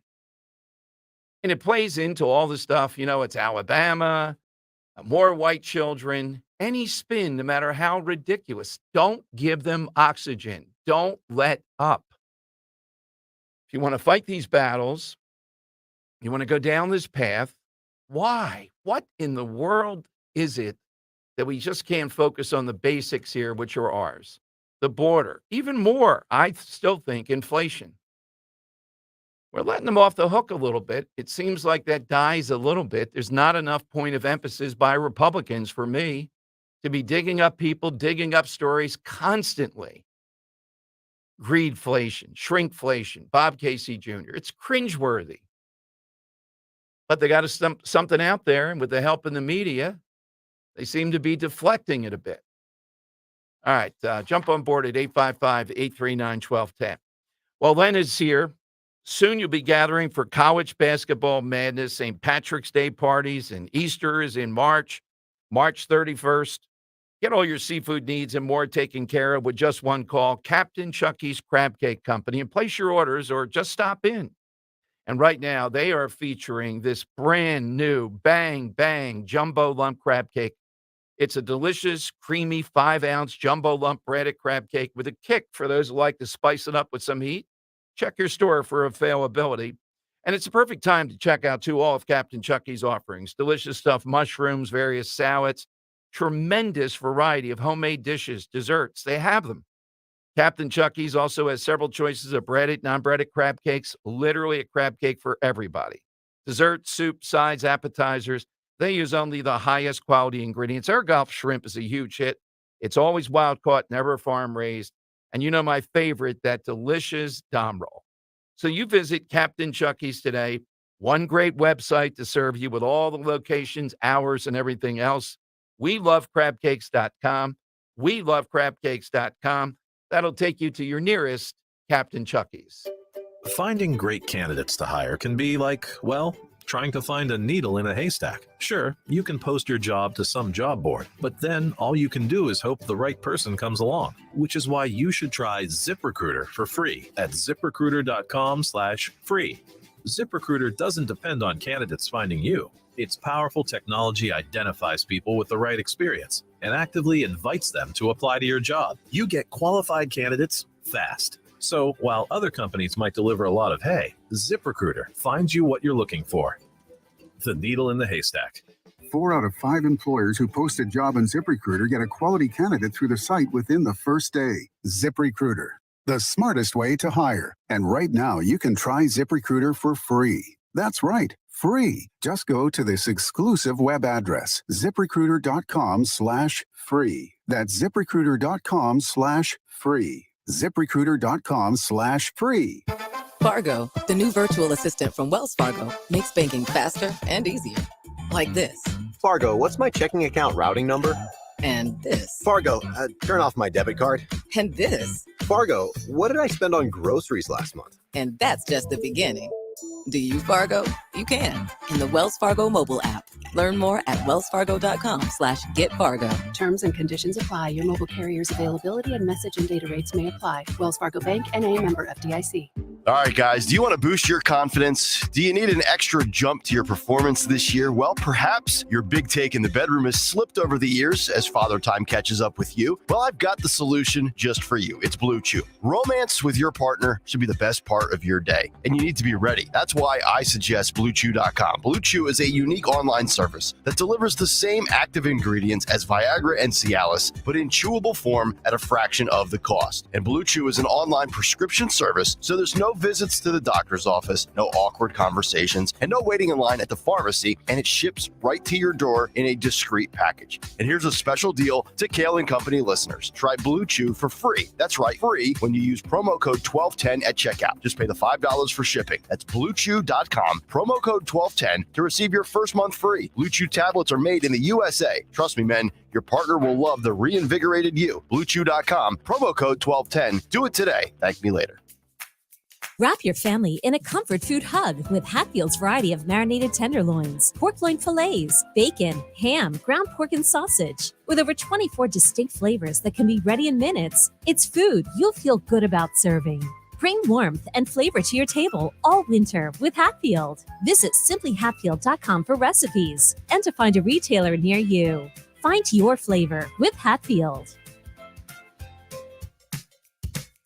Don't miss the Education Show with Dom Giordano every Sunday morning at 5:30. Find out how you can help your child or grandchild succeed. Sponsored by New Hope Academy. Weather sponsored by Morgan & Morgan. Clouds will continue to hang around through the day today. Scattered shower possible, especially south and east, with a high near 50. Tonight, partly to mostly cloudy, low 36. And for Saturday, cooler, becoming partly sunny, with a high 44.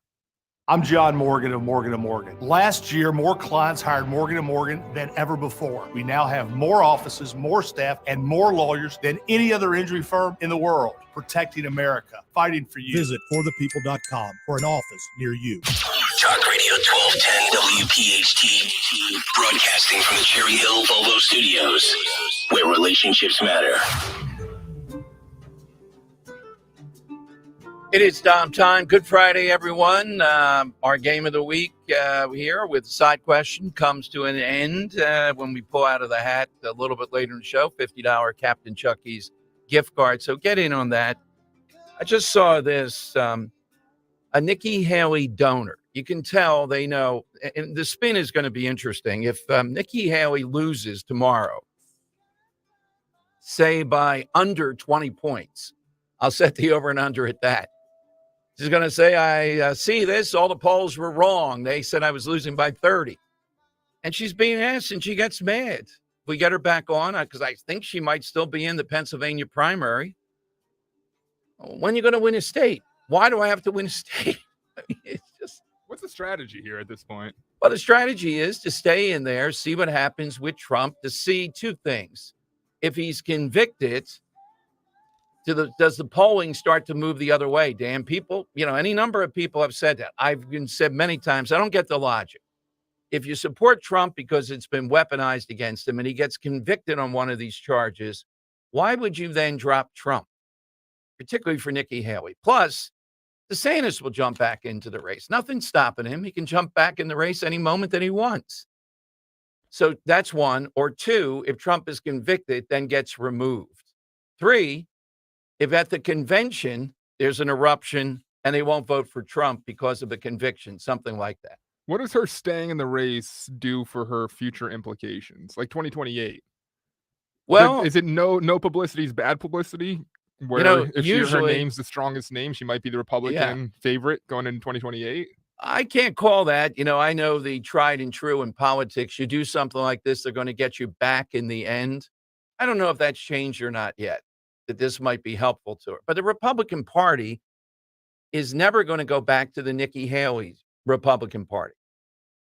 If it does, it's going to cease to exist. All these Trump people then are just going to go back to not voting. They're not going to be involved.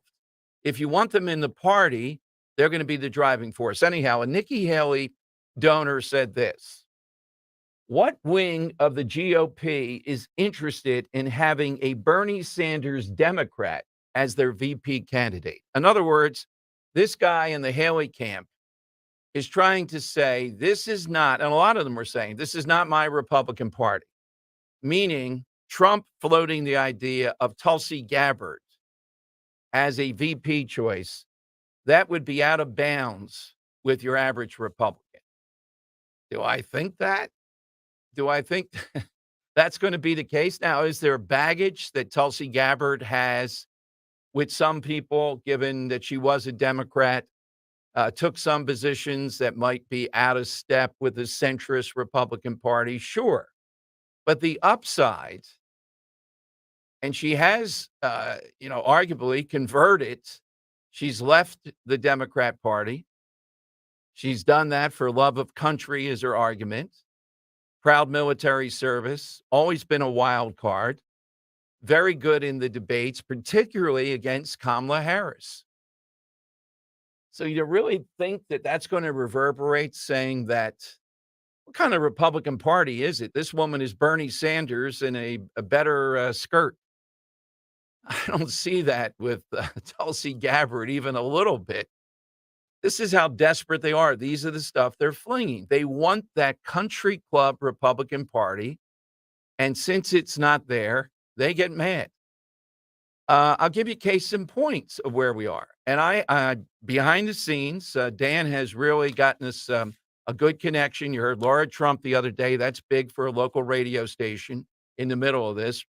She's going to be in March, the co-chair of the RNC. I'm going to say to them, I said it, Dan, on the air, but I'm going to say it in detail because I want to win.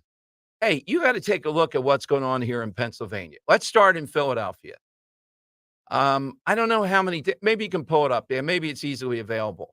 How many votes did Trump get in 2016 in Philadelphia? And what did he get in 2020?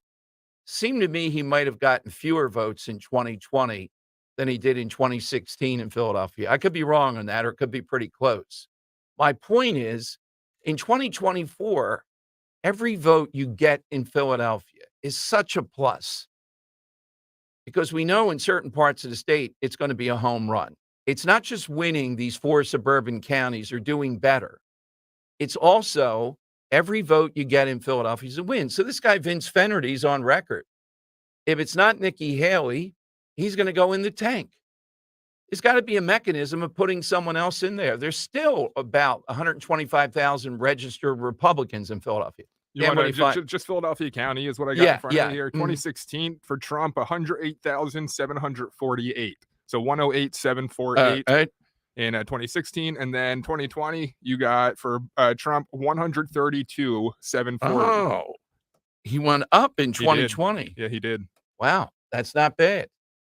So if we could get into the 150,000 range here, because the unpopularity of Joe Biden, more people, Scott Presler, are registering Republican, you can tell that. Even that number cuts into, it was only 80,000 statewide. You start doing stuff like that in Philadelphia. You don't have to win Philadelphia, of course. Just get a little bit higher in that range, and every bit takes us closer toward winning Pennsylvania. All right? So what about this argument? You are showing you're not a Republican. Well, they don't want to be Republicans. These people want to be conservative populists that are MAGA, that are Trump. If you put Tulsi Gabbard in as VP, I haven't seen the market betting odds today. This is what people are actually laying money on. I told you the other day when I saw it, Kristi Noem, the governor of South Carolina, was at about 18%. She was leading as far as a VP candidate. Now, we haven't heard as much about her, obviously. Tulsi Gabbard has had more of a national profile. Vivek was in the race. Tim Scott has a big profile. So any of those are possible. Trump's a wild card. We won't know for months, I bet. But with Tulsi Gabbard, Republicans would say, I can't vote for that. She's a Bernie Sanders. In what universe? Come on. This is the Nikki Haley approach to this. Look, it's got to be hard. DeSantis, Nikki Haley wanted to run for president for the last 20, 25 years. They finally have their shot. They're big names. They're in the prime of their shot to do this, and they're running against a force that is very hard to figure out, let alone beat. Trump, despite everything. So, how do you go from there? All right, Stan Casaccio is with us here on Talk Radio 1210. Hey, Stan, good afternoon. Hey, Dom, how you doing? Great conversation about Tulsi Gabbard. One of the keynotes that's real important is, forget the party affiliation, but Tulsi is one of those very good common sense people that puts country before party affiliation. I really think that she'd be a great potential candidate for that. But that's why the Republican convention is going to be really important. It's going to be all about the vice president, not so much about who's going to be the standard bearer. And that's the real important thing that I think people who are running for delegate have to focus on. And the less establishment Republicans you have as delegates, the better Pennsylvania will be in picking the person, because the establishment has done nothing but continue to do the same thing year after year. We keep on losing, especially in Montgomery County and in Bucks County. Of course, you have the Right for Bucks people there are really making a big difference there. But something's got to give. So I'm telling everybody, go out there, find the candidates that are not the establishment, and vote for them to be the convention delegates. And I'm all for that. All right, Stan, thank you. Thanks for that tip. I know that Stan wants to be one of those delegates too, which is good. At the convention, there will be several things that come up. You're not going to take Tulsi Gabbard out by doing that. Not that I say. I still don't know that she's the number one at this point. I see a couple these of other odds people. aren't. I don't think they're updated yet, because I still see Gnome as the favorite, with Vivek as the second. Yes, followed by Stefanik. Tulsi has plus 2,000 odds there for a VP. I wouldn't put her at that, but I just don't sense. I think Trump is floating that. It's an interesting thing to float, to put out there, Dan. In the end, he went with Mike Pence the last time. He's going to go with something that's a bit more direct to help him win. Although he doesn't think the VP helps at all. I differ with that. There have been several VPs that have helped to push the president over the line. Lyndon Johnson was one. Side note, I'm going through the presidential odds for, and there's a lot of them. There's a lot that I don't think you can bet on these. I don't know where you could. But allegedly, Dwayne Johnson has a better odd to become president than Ron DeSantis at this point. I would still give it to DeSantis. DeSantis is close to George Clooney for the odds to become president, believe it or not. Chelsea Clinton also nearby, as well as Mark Zuckerberg and Steve Bannon. Oh, my God. Yeah, so I guess they're imagine pretty low. Imagine the dominoes that would have to fall for Steve Bannon or Chelsea Clinton to be president. Better than DeSantis. Cory Booker, Dave Portnoy from Barstool Sports has better odds. Gavin Newsom, Hillary Clinton, Adam Kinzinger, and Nancy Pelosi, and finally, Dom, better odds than Matt DeSantis. We work with Matt DeSantis. Better odds than Ron DeSantis, Tom Brady to become president. Oh, there you go. All right. My God. What a country, right? I still think DeSantis would jump back. I still watch Hillary. If there's any avenue to get in there, if Joe Biden drops, which he won't, Dr. Jill Biden, can you imagine Hillary? I can jump in. I can help the country out. Oh, my God. Oprah Winfrey is also on there. Well, that's lower than DeSantis. Yeah. But the number 3, who's behind Trump and Biden? Yes. Who do you think? Gavin Newsom, I would think. He's number 4. Someone that you often say, Dom. On President Michelle Obama. Oh, yeah. Yeah. But I'm starting to cool off on that. I saw a story today that Obama will call the tune, and it will be Susan Rice. Susan Rice is not going to be president in America. Something is fundamental. I would have to consider moving. By the way, people are now saying they're going to move if Trump is elected president, not because they don't like the country. They're afraid that they're journalists, that Trump's going to put them in jail. So there you go. There's another whole quack of people moving because if Trump's president, they're going to go to jail. All right, coming up, Scott Cronick, our entertainment guy, gives you something good, film, TV, and everything else that's out there. We'll take your calls too at 855-839-1210. Your oral health can have an impact on your heart health. Let me talk about my friend and board certified and dentist, Dr. Robert Bentz of the Bentz Group in East Norriton. We talk about it a lot because the bacteria in your mouth from gum disease and gingivitis can actually have a negative impact on your heart. Make an appointment now to see Dr. Bentz because maintaining good oral health contributes to your overall health. Studies have shown a link between oral health and certain pre-existing conditions, diabetes, osteoporosis. If you call Dr. Bentz, he's going to deliver state-of-the-art care for you with great service second to none. Plus, this guy believes in infrastructure. Those 3D printers, they are magnificent to get convenience, great fit with your teeth. But he's got everything else that you can imagine. Something as simple as taking your impression for your teeth. They have a device that is much more comfortable. Get that beautiful smile, too, that you've always wanted. Visit Bentz, B-E-N-T-Z, dentalgroup.com or call for that appointment today, 610-272-6949. TheBentzDentalGroup.com, 610-272-6949. Diabetes, high blood pressure, anxiety meds, everyone's on them. If you're a 50-year-old male, maybe a bit porky, and you may even have type 2 diabetes, $1 million of term insurance may only cost you about $200 a month. Call Term Provider. Speak with Big Lou at 800-700-6898. Big Lou will find a term life policy for you even if you have type 2 diabetes, are overweight, or have high blood pressure. Term Provider has helped thousands of people like you who think they can't afford term life insurance. To buy $1 million of affordable term life for you, all you need to do is call Big Lou at 800-700-6898. Lou will make sure the scales are tipped in your favor. Call 800-700-6898. Big Lou will answer your call and work to fit you into a term life policy that you can afford. Remember, Big Lou's like you. He's on meds too. Call 800-700-6898, 800-700-6898, or biglou.com. Rhea here to tell you about the exciting things going on at Lexus of Cherry Hill. The L Certified Winter Collection Sales Event is going on now. Receive special finance rates on L Certified Lexus models now through February 29th. Over 300 new and pre-owned vehicles to choose from. Lexus of Cherry Hill is family and veteran owned and operated, and a 6-time J.D. Power Dealer of Excellence recipient for the customer sales experience. Visit lexusofcherryhill.com. For J.D. Power Dealer of Excellence information, visit jdpower.com/US-DOE.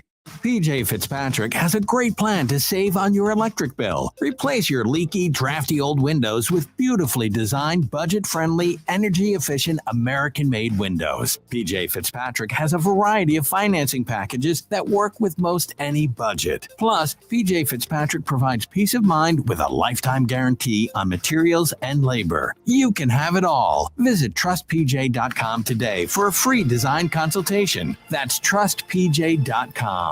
Calling on Blackwood to follow 1210 WPHT on the free Odyssey app. Download it now. Diabetes, high blood pressure, anxiety meds, everyone's on them. If you're a 50-year-old male, maybe a bit porky, and you may even have type 2 diabetes, $1 million of term insurance may only cost you about $200 a month. Call Term Provider. Speak with Big Lou at 800-200-1966. Big Lou will find a term life policy for you even if you have type 2 diabetes, are overweight, or have high blood pressure. Term Provider has helped thousands of people like you who think they can't afford term life insurance. To buy $1 million of affordable term life for you, all you need to do is call Big Lou at 800-200-1966. Lou will make sure the scales are tipped in your favor. Call 800-200-1966. Big Lou will answer your call and work to fit you into a term life policy that you can afford. Remember, Big Lou's like you. He's on meds too. Call 800-200-1966, 800-200-1966, or biglou.com.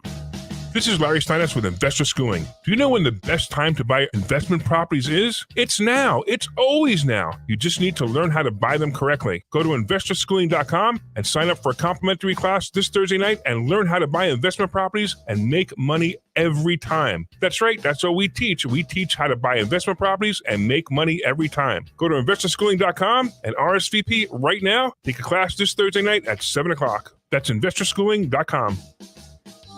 This is Larry Steinitz with Investor Schooling. Don't go through life ignorant about how to become a millionaire. Learn how to invest in real estate, the stock market, precious metals, and learn from an expert. At Investor Schooling, we teach these things and more. We only provide education, and we will teach you how to leverage real estate, how to leverage the stock market, and how to leverage precious metals to make more money than you've ever made before. Go to investorschooling.com and take a complimentary class this Thursday. We will see you there, investorschooling.com. That's investorschooling.com.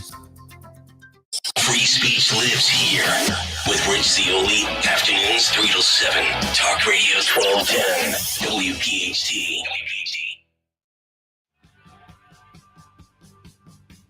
All right, Dom Giordano's show on Friday. We carve out some time for our two entertainment guys. Neil Zorn, who's more on the TV side. Scott Cronick, who is in AC, talking film, talking TV, and the like. Let's bring in Scott Cronick. Scott, it's been a little while. Welcome back. Hey, buddy. How you doing, man? Very, very good. So Oscars down the road. We have some of those other award shows that I don't even know who watches them anymore, Scott. So, well, go ahead. I was going to say a lot. Apparently, I don't know if you noticed, all the award shows ratings have been through the roof lately. I mean, not Super Bowl ratings, but like even the Grammys and stuff, like they've been crazy through the roof with ratings for some reason. Better than before. You're right. Better than before, Yeah. I think. But what do you have your eye on? What's hot that's out there? I saw the holdovers, and I think you were in the camp. Dan definitely is the one that pushed me toward it. I had to go to it was only showing all the way over in Voorhees for me. It was a great film, and I know it's up for critical acclaim with the Oscars. Yeah, and I told you, I think Paul Giamatti should win the Oscar for that. I think he's so good in that movie. Like, and it's just unbelievable. I mean, how good that movie is. And I've been trying to get my wife to watch it, and I haven't been successful yet just because we've been busy. But I know she's going to love it.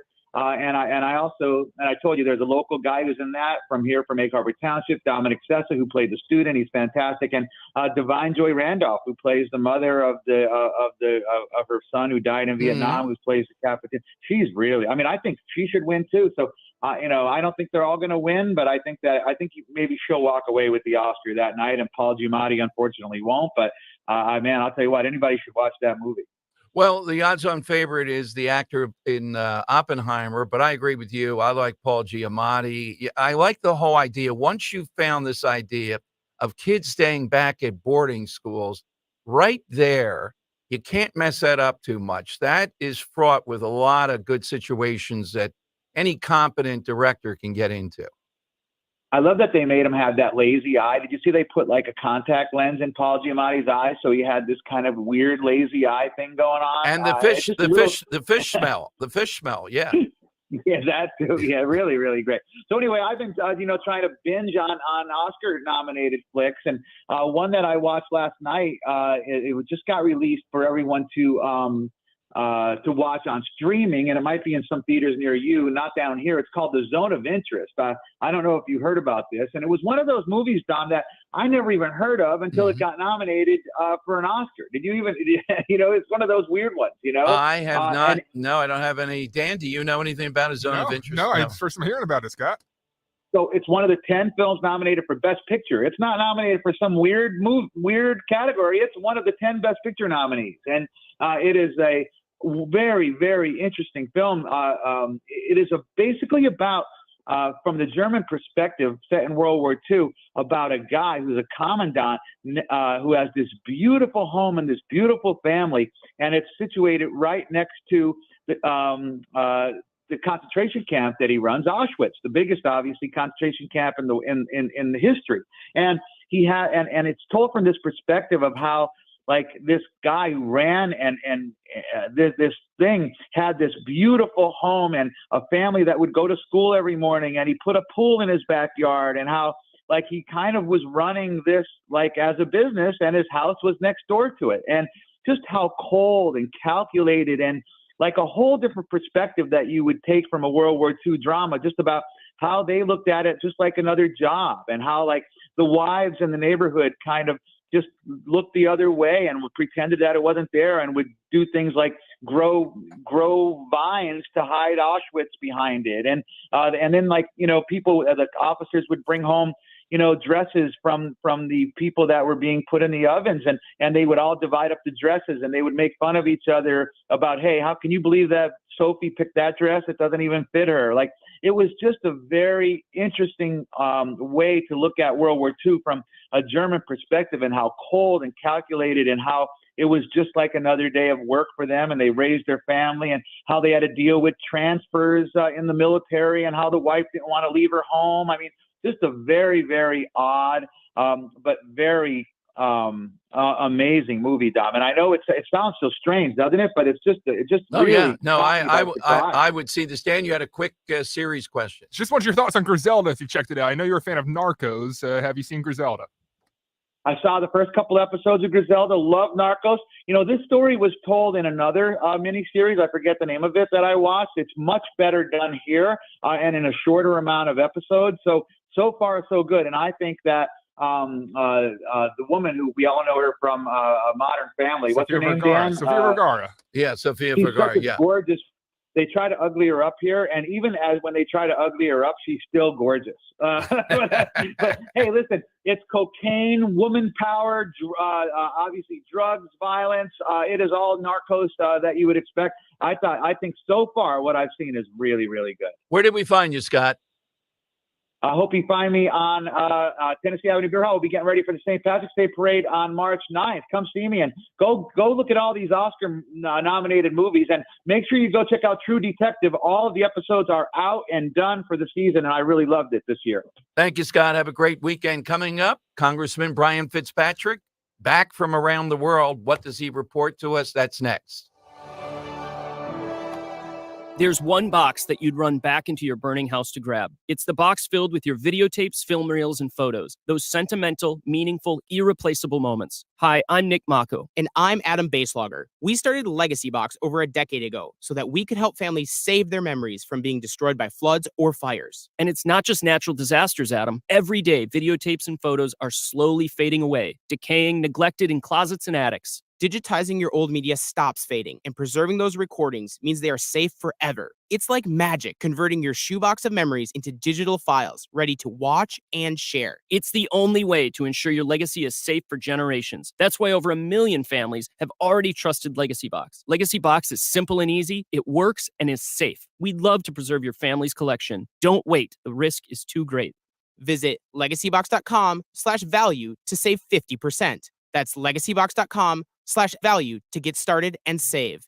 legacybox.com/value. On Philadelphia's Talk Radio 1210 WPHT, WPHT HD, WOGL HD3, Philadelphia.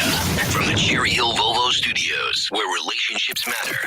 Always live on the free Odyssey app. It's Dom time. Now, Dom Giordano.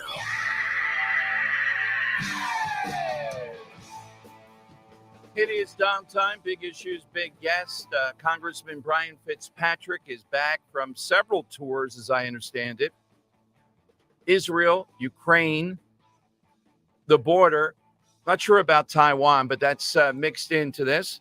He's with us to tell us what he sees now in each of these, and he's one of the sponsors of a bill that would, as I understand it, free up the money toward Ukraine while also putting more restrictions on the border. What's different about that versus what we've seen? We'll get into that. He's with us here on Talk Radio 1210. Congressman, welcome back. Thanks for joining us after a whirlwind tour. You bet. Thanks, Tom. Well, Israel, I'd like to start with, give us an idea of what you've seen, how recent. I know you met with top Israeli figures. What can you tell us? Yeah, I met with Prime Minister Netanyahu and the entire military leadership, the Speaker of the Knesset. Dom, it's very reminiscent to the way that the gut punch that America experienced right after 9/11, where people were just down in the dumps, depressed. That depression turned into anger. The anger turned into action to urgently defend one's nation. They're going through that. The number of people they lost in Israel, Dom, on October 6th was the equivalent of us losing 60,000 Americans in a terror attack. It's touched everybody. Either they knew somebody personally that is a hostage or that was killed, or they have family members as part of the IDF that are getting deployed. And I know that their efforts have been subject to some criticism, particularly those on the left.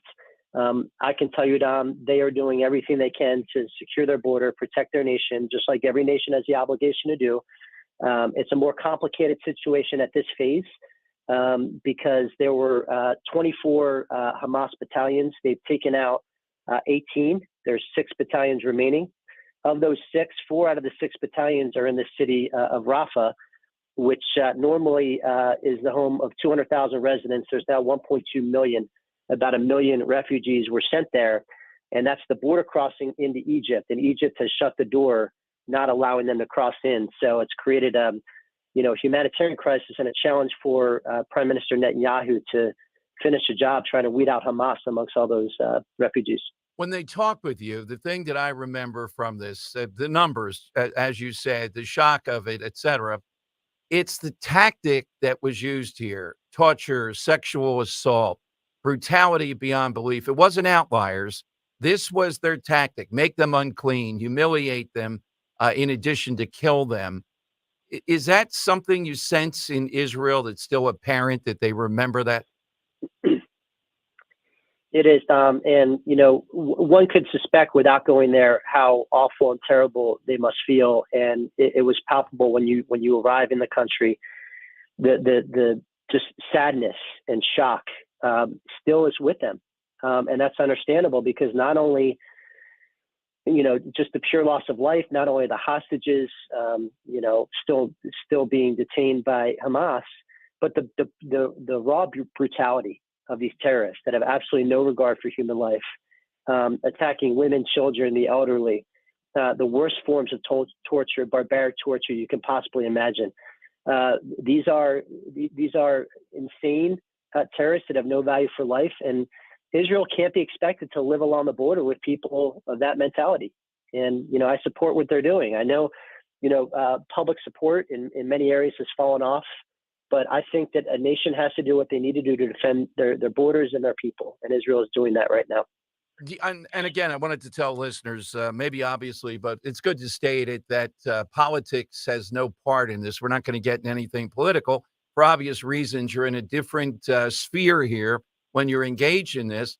But what the heck are we doing at the UN? It seems like we're trying to force them into a ceasefire. You've been there. I can imagine it, though. They're making good progress on Hamas. But if they allow 6 divisions to still survive at this point, some way or another, we're going to have the same problem again. No question about it. And, every time Prime Minister Netanyahu is criticized, what is he expected to do?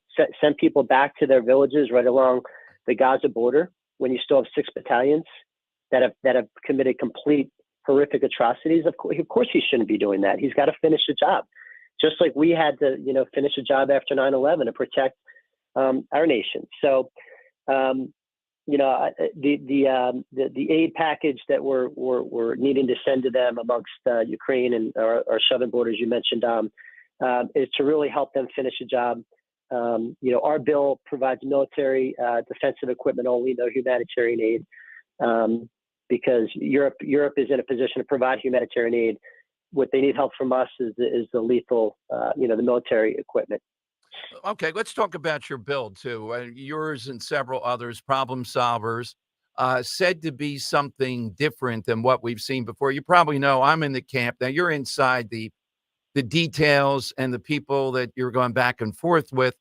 I don't trust Biden to do anything on the border other than essentially what we've seen so far. He'll pretend for a while. And the mechanism, Brian, that would stop him from pretending to get this border thing off his political plate, while essentially, at the first chance, taking us back to the chaos that's there now. What's different in what you're doing? Well, to start, the death knell of every immigration bill in my lifetime has been its breadth. It's they cast a wide net and they end up getting nothing, and that was certainly the case, at least with the first attempt by Senator Langford in the Senate. That's why we kept it very narrow, Tom. We limited to 2 provisions. Every time I've been to the border, Every single Border Patrol officer, CBP officer, Coast Guard officer has told me the same thing, and all my colleagues, the same thing. You give us back Title 42 authority and give us back Remain in Mexico, 80% of the problem will be solved, because if you give them turn away authority at the border, the migrant flow, particularly from the Triangle countries, will slow down and eventually stop. The problem we have now is the message is getting out with the assistance of the cartels throughout these countries in Central America that they're letting people in. And not only are they letting people in, they're giving you benefits. So when that word gets out, the migrant flow increases and our Border Patrol agents are overcome at the border. So what is Title 42? What is Remain in Mexico? Title 42 was a policy advance during the Trump administration, directly tied to COVID, as a public health protection mechanism that gave our Border Patrol officers the ability to turn people away at the border for public health reasons. We obviously, and for good reasons, have ended the COVID-19 emergency. I voted on the floor of the House to end that. With ending the emergency, ended the Title 42 authority to our Border Patrol officers. So our provision, step one in this two-step immigration process, is to reinstate Title 42 without the public health emergency requirement and allowing them to turn migrants away at the border. Second is Remain in Mexico. This is a statute passed by Congress a long time ago, Dom, and it's actually not just Remain in Mexico, it's Remain in Mexico and Canada. And this was the case that the Supreme Court recently took up, where it gave discretion to the administration. It said they may turn people away. And because of the discretionary language, the Supreme Court said Congress basically gave authority to the administration to determine whether or not they want to enforce this. President Trump chose to enforce it. President Biden has chosen not to enforce it. So our provision in this bill changes all the mays and the shalls. It changes from discretionary to compulsory. And that's why this provision is so important. So Dom, ironically, this piece of legislation would absolutely positively solve the crisis at the border. We have made it bipartisan, 1-to-1 D to R. As you know, I like things to be, because it adds credibility to it. And on the foreign aid side, it's defense equipment only. It's not humanitarian. It's a pared down version of that. And moreover, we add something called REPA. This is requiring seized Russian assets to finance our assistance to Ukraine. So it makes all the sense in the world.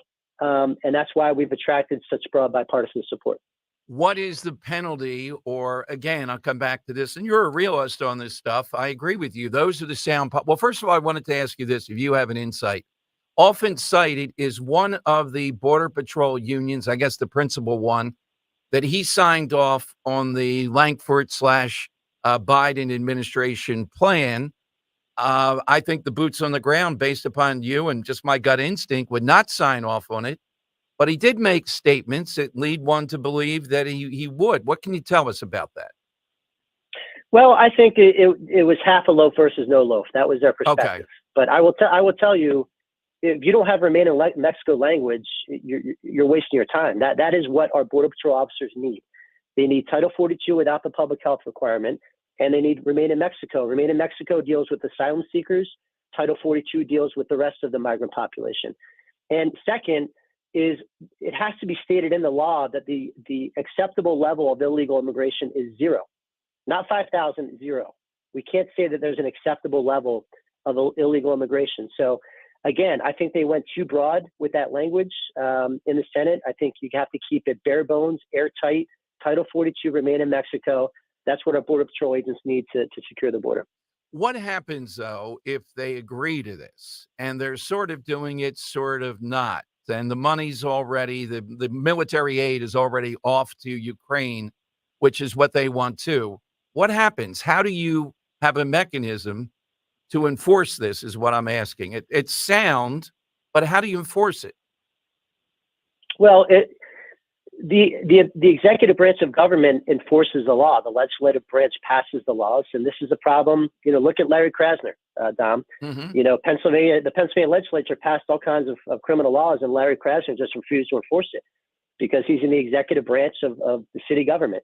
So that's always going to be a challenge for the executive branch. Are they going to enforce the law or not? Larry Krasner chose not to enforce Pennsylvania state criminal law. Alejandro Mayorkas has chosen not to enforce federal law, particularly Title 8, Sections 1325 and 1326. One's a misdemeanor, the other's a felony. That's always going to be a challenge, but that's why it's important that in our law, we change the mays to shalls. We take it from discretionary to compulsory. And if they willingly ignore a law that requires them to act, that is an impeachable offense.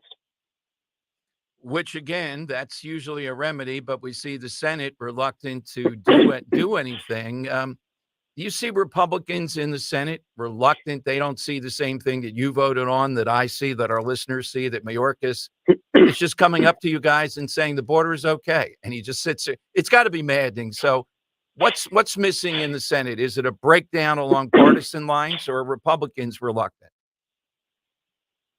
Well, Democrats control the Senate, so obviously they're not going to be not going to be keen to hold a trial for a Democrat administration official. But I've likened Alejandro Mayorkas. He is the Larry Krasner of the southern border. He's just refusing to enforce the law. That's a good analogy. We'll use it. I've been to the border many times, Tom. I've spoken so many times to those Border Patrol officers who have the hardest job in the world on a good day. They are suffering from terrible morale. They're overcome at the border. They're putting their physical, psychological, and emotional health on the line. And they're not getting the support they need. And that's not fair, because what I worry about is the same phenomena we're seeing in our local police departments, where we're seeing a wave of retirements. We're seeing recruitment challenges because people don't want to enter the profession anymore because they feel they're not supported. We're now seeing that with the Border Patrol. And the cynical side of me wants to, it fears that this is part and parcel of what the administration wants, because this George Soros open borders mentality is very, very dangerous. And one of the reasons why our bill is called the Defending Borders, Defending Democracies, we're trying to call out all the intellectual inconsistencies from the fringes that don't believe that one is necessary for the other. You cannot have a democracy, a functional, healthy democracy, without strong borders. That applies here in the United States. It applies to Ukraine, Israel, and Taiwan. Taiwan. I'm a little bit cloudy. Have you been to Taiwan recently? And give us this, when the other day when we had this scare, I'm not sure if you were traveling then, where AT&T's service went down. There was not quite hysteria, but people were pretty worried. And Senator Rubio said, well, if the Chinese invade Taiwan, expect that before a cyber attack. So I guess two questions. Are we doing enough on the cyber front? And then two, your thoughts on Taiwan. Yeah, so I was in Taiwan about 8 weeks ago. I went to the beaches that, China would look to storm in the event of an invasion. It was a very eerie place to be, Dom. You felt like you were in Normandy pre-invasion. And the topography and meeting with the Taiwanese military, meeting with President Tsai, which I did while I was there, and getting a sense for the threat that they face. In their case, it's the communist dictatorship of the CCP. Are we doing enough on cyber? No, we're not. We're not doing enough on any of these fronts, to be honest, Dom. This administration, unfortunately, and we're going to continue to work with them where we can to help our district and our country, but they just haven't. They've been a day late and a dollar short on all fronts. They're not enforcing the border. They've been slow to get Ukraine the assistance they need to actually make a difference in their battle with Russia. And they've been slow on the issue of Taiwan. This is a very dangerous world, and we have dictators on the rise that are looking to relitigate the outcome of World War II. And dictators are no different than the bullies that you and I encountered in school. They will continue to steal your lunch money every day until you confront them. They only understand one language, and that is strength. They are not seeing strength from this administration. So Taiwan obviously is very, very concerned. Hong Kong fell under President Biden. Ukraine was invaded under President Biden. Nothing happened in the administration prior, and then the administration prior to that, President Obama, that's when Crimea was annexed. So, for all these people out there that want to say that, we're not good on Ukraine, I'd like to remind them of these facts. Peace through strength is a very important principle. It's the principle of Ronald Reagan. It was what kept America safe. And I think we need to get back to that thinking and that mentality. Congressman, thank you. Anytime. Please join us. Welcome back home. Thank you, sir. All right. There's Congressman Brian Fitzpatrick here on Talk Radio 1210. We'll take your reaction. Also, we have great side question today. We'll get more on the all-time photo, Iwo Jima Day. But right now, Dan, it is time for... It's Dom Money Melody. That's right. I didn't have the page up. All right, we got a great gift for the weekend, $25 gift card to Dunkin' Donuts. And the prize, we had somebody really celebrating the other day, first time they won. I bet we have had about 100, 150 different winners at one point or another. Dan, what's your backstory? Kind of easy one today, Dom, because we're not doing a cover song. We're just doing a small tidbit of an actual song. But I want to know today, Dom, this day in the late 70s, an album won Best of the Year, and it later went on to become my favorite album and the favorite album of so many people, and what's generally known as an all-time great album. I want to know that album name today just by a 5-second soundbite that I'm about to play. So here's a song off that album. I want to know the name of the album that this tune comes from. Take a listen.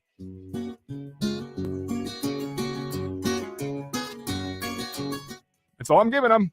You have to have album names now on a Friday. Album names from 5 seconds of music, but I think it's still going to be a speed competition, Dom. All right, 855-839-1210. You dial right now, AT&T and Verizon Wireless. You just push pound 1210. We'll see if we get a winner quick here on Dom's Money Melody.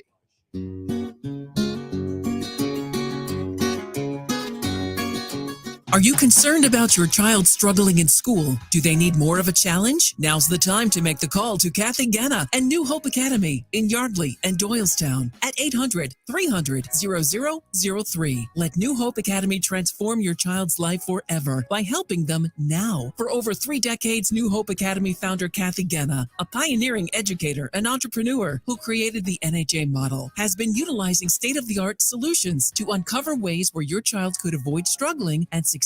At New Hope Academy, there's a student-teacher ratio of 2 to 1, allowing for students to deal with many disorders, including high anxiety, social, and emotional, and including bipolar. Do not wait. Remember, only the best teachers can work at NHA. Call for a no-obligation tour and consultation. 90% of NHA graduates pursue a college education. Call Kathy today at 800-300-0003. Online, newhopeacademy.net. Call New Hope Academy today.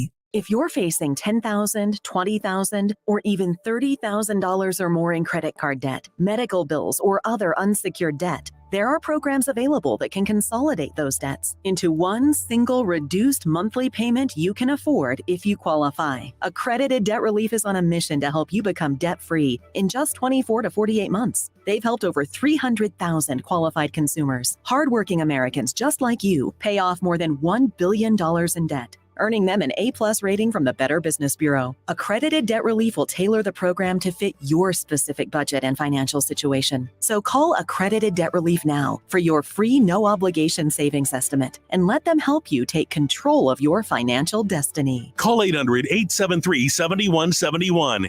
800-873-7171.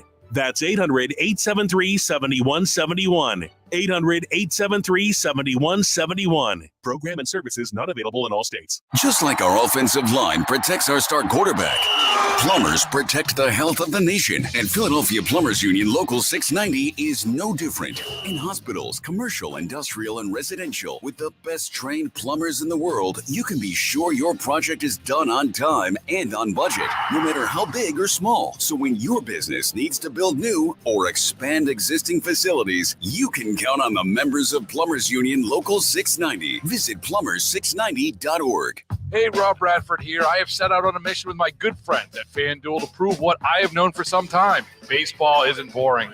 Now I have a daily podcast to prove it with some of the most notable people in the baseball world, screaming baseball isn't boring from the mountaintops, or at least agreeing to come on our show. Players, managers, GMs, and yes, even the commissioner of baseball, Rob Manfred. It has been a constant wave of baseball's most powerful voices. So join the revolution. Subscribe and soak in Baseball Isn't Boring. Listen on your Odyssey app or wherever you get your podcast. You'll be glad you did. Ad paid for by America First Tax Group. Attention! If you or your business is behind in filing your tax returns, or if you owe over $10,000 in back taxes to the IRS, please listen carefully. The IRS does not joke around and will not stop their collection efforts. If you're tired of the IRS letters, levies, liens, or wage garnishments and would like to get a fresh start, we can help.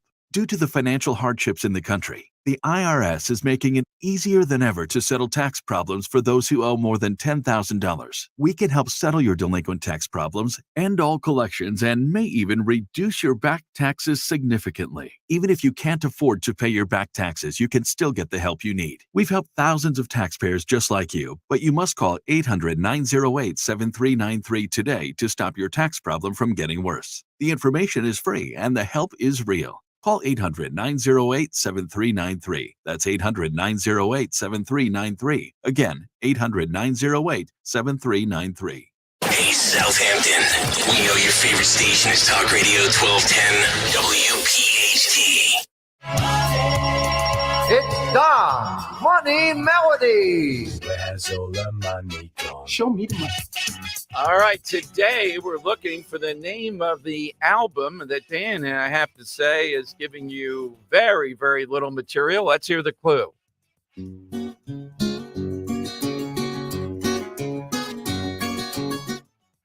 All right, got a lot of Wilmington callers lined up here. This right? must be big in Apparently Wilmington. Big fans down there, Yeah, big.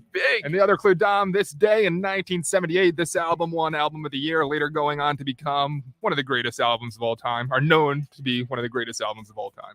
All right, Jerry in Wilmington. Jerry, what's the name of the album?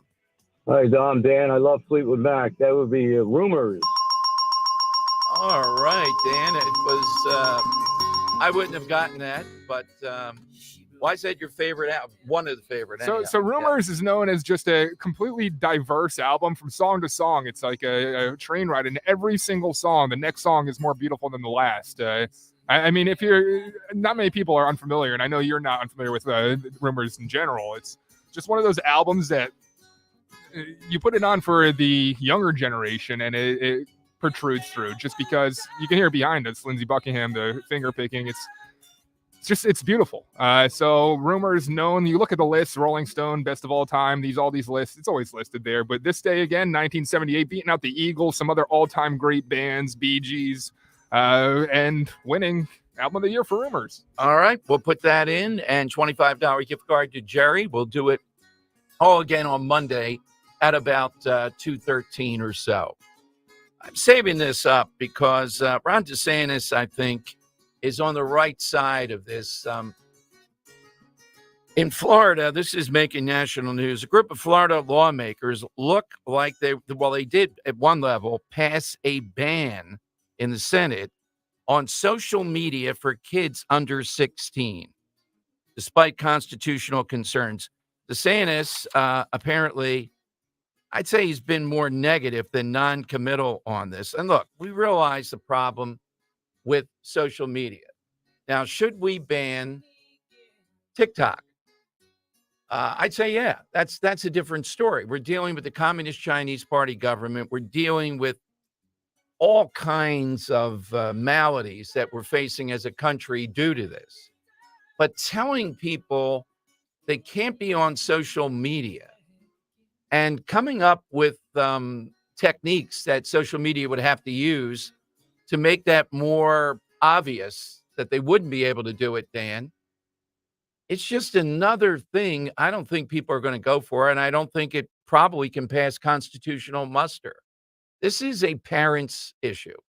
I mean, at some point, as difficult as it is, parents have to be the ones that arbitrate this, that deal with this with kids.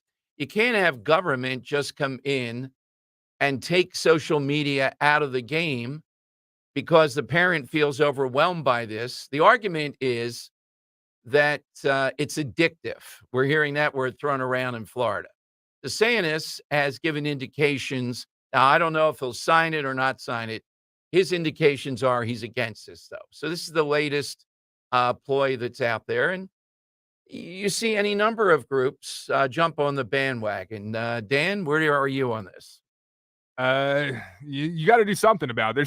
There's some China's using it as subversion on an entire culture. It's a proven fact at this point. You look at how they sell their TikTok to their citizens is a completely different experience. Well, TikTok, we're in agreement. I meant broad strokes, so all broad social strokes media. of social media. I think it's dangerous to kids. I remember maybe it was 13, I guess, or right. With MySpace, you had to be at least 13 or 16 years old to sign up. I don't know, maybe implementing something like that you have to be 16 to start using social media, because kids 12, 13 years old, it leads to depression. It leads to competition that they shouldn't be facing. And they see stuff that honestly they probably shouldn't be seeing. I think there are big constitutional issues with this. You're going to see them play out. But even for kids? Yes. Yeah, Yeah? even for kids, I think you're going to see them play out. I think they're it's smart to throw the addictive part into this. TikTok, to me, is different animal. It's more of a national security threat across the board. Communist China trying to bring us down. These other elements, even though there are negatives that you point out, I agree. I think banning them is not going to fly. 855-839-1210. Don't know that DeSantis is going to. The argument against this is it should be up to the parents. I think it should be up to the parents. TikTok, I would put in a special category, and that's why it's being talked about that way. There's another entity. There's a bigger problem with that. Like why don't we have the ability, there's a technology behind this. Nintendo uses it with Switch to have family plans where you have one, adult account, and then under there, your children can register and you have full control over their entire accounts. So the only way that your child can have a Facebook and Instagram is if you, the parent, has one themselves and they post essentially under your tree. I'm not sure that that's better. That's better than banning it. Yeah, and the banning part of it. It's like they make it so easy for kids 12 years old to, if they want to, ban their parents from seeing what they're posting, they can do that very easily. Well, I could see a trimming around the edges to give parents more of a say in this. I think this is different, though, than getting transgender surgery or whatever, where we've said, no, a parent shouldn't be able to make that decision for an 8 or 9-year-old. I think here you have more of a parental say-so, but I'm open to hearing them with these companies talk about ways that parents have more tools to control this. 855-839-1210. That's how you get in. Watch for this. It's making a good bit of news. And DeSantis, trying to, still be relevant out there, seems to be taking what I think is a smart position. He's not going to sign off on this. Let me go to Alan in Hamilton. Alan, you're in on Talk Radio 1210. Hello, Alan. Afternoon. Oh, my choice of a picture is the one taken in November of 1963. Jack Ruby assassinating Lee Harvey Oswald. Yeah, that is a iconic in a negative sense that he was able to get that close and to do that. All right, more of your calls coming up, and we got to get a winner today, then a winner for the week. Rich Cioli's next, though, rounding out his week at CPAC, where there is a tremendous amount of coverage of all sorts of media. And Rich has had some great guests. One, deeply involved in VP conversation, Tulsi Gabbard. And I told you, I'll ask Rich, the Haley people, their donors, saying, what kind of Republican Party is that to nominate someone who's a Bernie Sanders Democrat? Hey, Dom, there's actually a lot going on behind the scenes over at CPAC. Do you mind taking Rich right now? Just for a minute or two sure. Yeah, absolutely. Hey, Rich, we don't want to hold up the process there. What's going on at CPAC? I hear some noise. Hey, Dom, no, there's a lot of noise, and it's an ever-changing dynamic. Thank you very much for having me on your show. It's so much energy in the room right now today, and a lot of great guests. I think Governor Kristi Noem is speaking right now, if I'm not mistaken, or maybe she's about to be. And we got to do an exclusive interview with Tulsi Gabbard yesterday, Dom. She only did 2 interviews, Steve Bannon and me, and we're going to air that today at 5 o'clock. And we got a number of other great guests stopping by, so it's going to be a really great show. We're going to talk to Carolyn Levitt. She is the Trump 2024 National Press Secretary for his presidential campaign. We're going to talk to Congresswoman Kat Kamek. We got a great show lined up, and more surprises and more guests stopping by. So Gordon Chang's going to come by. You never know who's going to stop by, Dom. This Radio Row here is just full of energy and a lot of enthusiasm. With Tulsi, Rich, the interview again at 5 o'clock today. I don't know if you heard that. There's a lot of noise there that the Haley people are saying, well, how in the world, what kind of party, Republican Party, is going to nominate somebody who is a Bernie Sanders Democrat? That's the best they have here. Yeah. Look, I asked her, I said, have your philosophies really changed? Have your positions changed? And I could tell, and I think it comes across in the interview, very sincere, her revelations, her changes, very similar to, I think, what Reagan went through and probably what Trump went through too. The sense of the Democrat Party, I didn't leave the party left me, and it's just gone so freaking lefty psycho that, she can't identify with it anymore. But she comes across very sincere to me, Dom. That's going to be the question, right? Do people believe that Tulsi is sincere, that she has had a change? I give her the benefit of the doubt. I really do, because people can change and people wake up. And you and I know this, Tom. We've talked about this before, you and I. But this is not the same Democrat Party we knew. This is not the party of Ed Rendell. It's certainly not the party of Bob Casey Sr., that's for sure. No, and Bob Casey Jr. climbing off that. And Rich, I never vetted her enough, because when I saw her on that campaign stand in 2020 against Kamala Harris, the military background interviews I've heard with you on occasion and others, I never thought she's Bernie Sanders anyhow. I don't see that she had that far to go to move to this side of things. No, and we talk about the Constitution together a lot, and her really re-embracing the ideas beyond the Constitution. I mean, look, she's a lieutenant colonel in the United States Army Reserve. She loves her country. I think at the time, the Bernie Sanders thing was more of tapping into the populism, the kind of the anti-establishment populism, and whatever economic positions that she may have supported then, she doesn't support anymore now, because they are so antithetical to freedom. And she's I guess I'd say awoken to that. I don't want to say woke, but she's awoken to that fact of how you can't embrace socialist economic policies and expect to have a free country. All right, Rich, great stuff all this week. 5 o'clock, though, the principal today, 3 until 7 with Rich. Hey, Dom, thank you so much, buddy, for having me on. I appreciate it. You're welcome, Rich. Rich Cioli today from Radio Row right there at CPAC. We heard from Ben Carson, who spoke there yesterday, and the theme, even though Carson does it in a calm demeanor, to put it mildly, he was talking about crisis of legitimacy. How's this government legitimate when you can't get people to serve in the military because they're not going to put their life on the line for what Biden is doing? That essentially was it. That's why it made a good bit of news. All right. Hunter Biden due on Capitol Hill Wednesday. Here we go again. Oh, man. I'm not sure if this is with the Jim Jordan committee. I think it is. How many times? What's he over and under? Will he take the Fifth Amendment? But he gets fired up. He's a child of privilege, so he thinks he can say what he wants. He may not. All right, 855-839-1210. Hit me with your best shot here. Some photo that was remarkable to you, and give us the backstory. Hey, celebrate American Heart Month with Rescue Natural Supplements. For over 38 years, Rescue brand omega-3s have been providing people with the essentials to fortify heart health, reduce inflammation, and support healthy cholesterol levels. That's why it's the best time to dive into Rescue's February special. Right now, Rescue's most popular products, their premium omega-3 fish oil supplements, are buy one, get one free exclusively for American Heart Month.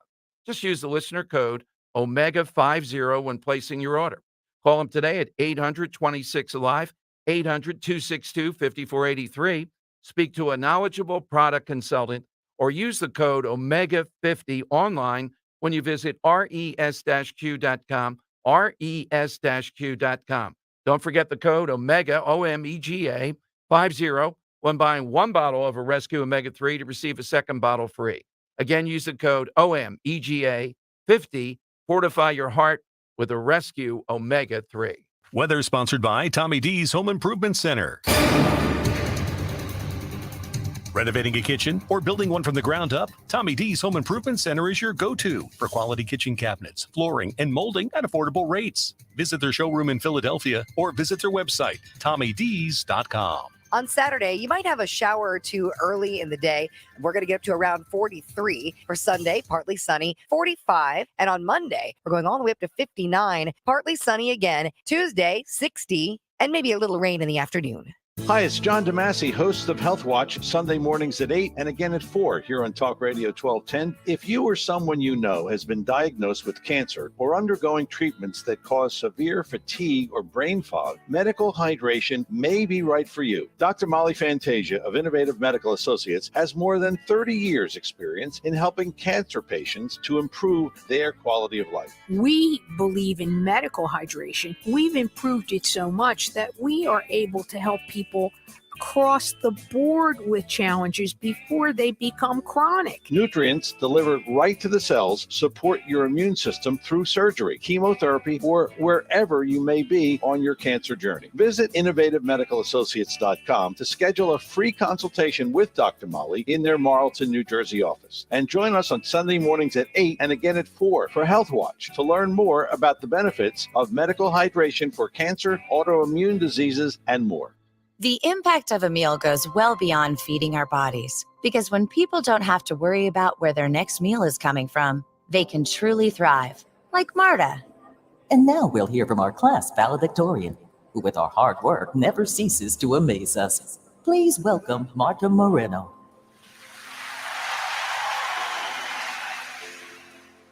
And Alex.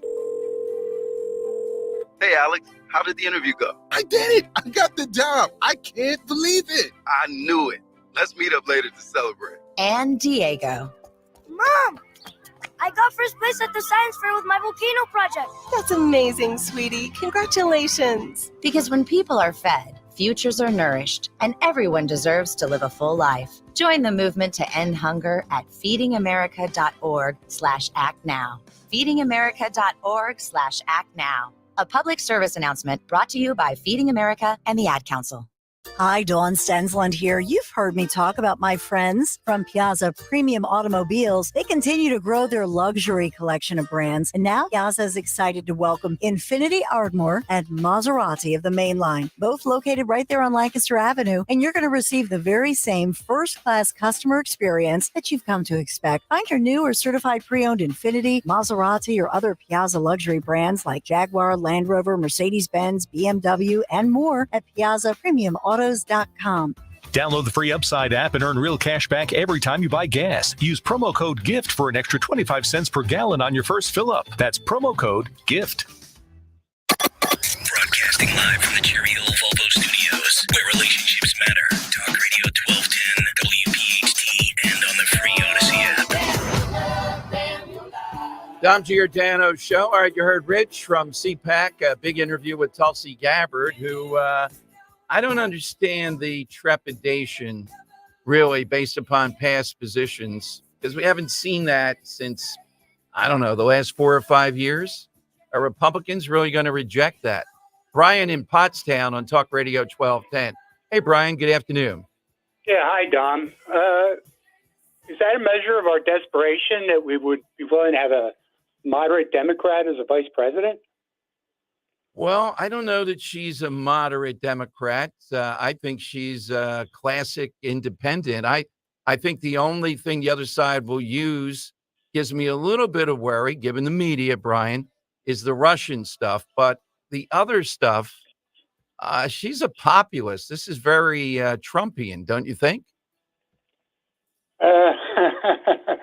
Well, I think we got lucky with Trump. We took a chance with him, and he worked out totally. But that doesn't mean to say that any populist is going to work out. True. A lot more vetting, a lot more stuff on this. Who do you favor then? Do you have a couple that you think would be a better choice? I don't know. I would probably go to the safe bets, Kristi Noem. I'm just a lot more comfortable with having a good, solid conservative in the vice presidential position with Trump as old as he is. Why would you roll? Yeah, I hear it. Well, see, I don't see her as someone, despite the past baggage, shall we say. But again, it's worthy of it. I like Noam very much. The only difficulty there, watch for this, Brian. Trump is very sensitive, as he should be. Anything that's going to get the media sent on abortion. And South Dakota recently passed a pretty strict abortion law. I'm not saying that knocks her out, but that's something you got to consider here. Yeah, I totally understand that. The other thing is I applaud Brian Fitzpatrick's position on foreign aid, but there's an obvious flaw in his plan, and that's he assumes that Democrats will follow the law. Well, didn't we go back and forth on that in several ways where he said, well, that's always going to be a problem. And my response is that's exactly what Joe Biden will do. He'll do enough to take the pressure off. But what's to stop him then after that? And the answer is very little. I mean, you can impeach him or you can impeach Mayorkas, but the Senate's not going to kick him out. Well, that's right. I mean, isn't he already defying the Supreme Court with student loan? Yeah. Student loans. Yeah. And there's no mechanism that we see that's going to stop him other than the voters. Brian, do you have a photo? Oh, I'm sorry. I didn't catch that. Okay. All right. That's okay. I'm glad you called. Thank you, Brian. Have a nice weekend. Yeah. That's the one flaw in this.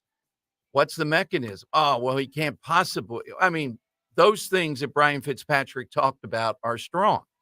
That doesn't mean that Biden will not drag his feet with it. They'll get the aid for Ukraine. They'll get the pedigree, the cachet of saying, well, we did what we can to stop the border and all that. We're doing that. You know, they'll try to finesse it for a period of time. It'll drag on. The media will try to help deflect as they've done here now. Again, I look at the political calculus. I'm willing to wait until November that we actually have a shot. Don't take this off the plate, as enormous as it is, because if Biden is reelected, you know what he's going to do in his second term. Whatever is the law, whatever is in place, it won't matter. What are you going to do? They won't kick him out of office. My God, then we'd have Kamala Harris. All right, let's go to Joe in Exton on Talk Radio 1210. Hey, Joe, I hope you heard us yesterday talking to the police detective up there, and we told him, you know, Joe of Exton. Maybe you're working with him. Tell him to stop by for a drink. Joe Colombo over here. Yeah, Joe Colombo. Yes, yeah. Not liquor though, but maybe some iced tea. Oh, maybe an Arnold Palmer. Yeah, maybe. Okay. Joe, have you noticed any of those things that's happening at Kohl's? There's a theft ring that's playing out. Have you seen that yourself or no? At Kohl's? What do you mean? Well, multiple businesses around your area. Thousands of dollars. Thousands of dollars of merchandise is being walked out the front door because police can't do much because they're illegal migrants. It's sad to see. No, I haven't seen it, but it's really a shame. I don't know. But your photo, Joe. What's your photo? Yeah, my iconic photo is the time when Captain Sullenberger made an emergency landing with his commercial airliner in a canal in Midtown Manhattan. Absolutely. I think it was the Hudson River. Dan, you know what?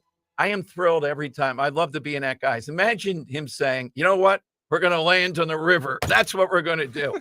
I don't think he told the passengers that till they were actually doing it. Can you imagine?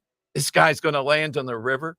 And the famous picture being with all the passengers, it's on the, wings, right? Just waiting for their ride out the river. And how he made sure he got everybody off, etc. And I remember the mockery of Katie Couric, who didn't want to cover it. There was something going on there with her, Dan.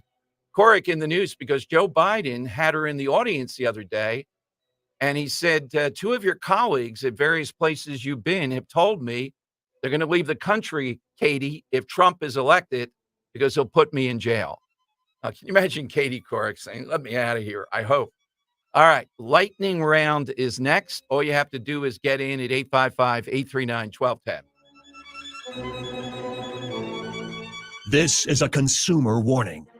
Countless financial shows have promised the peace of mind that comes only with a crash-proof retirement. Yet time and time again, the claims of these firms are revealed as nothing more than deception. The imitators never last, but their hollow promises have caused irreparable financial damage that continues to plague investors to this day. Don't be fooled by the copycats. No other firm has access to the proprietary crash-proof retirement system that provides market-like returns credited as interest with no market risk or fees to over 5,000 clients through all economic conditions. So when you hear other firms marketing a financial X-ray, beware. Only Crash-Proof Retirement's Financial MRI provides the 44-step in-depth forensic analysis needed to expose the dangers hidden within your portfolio.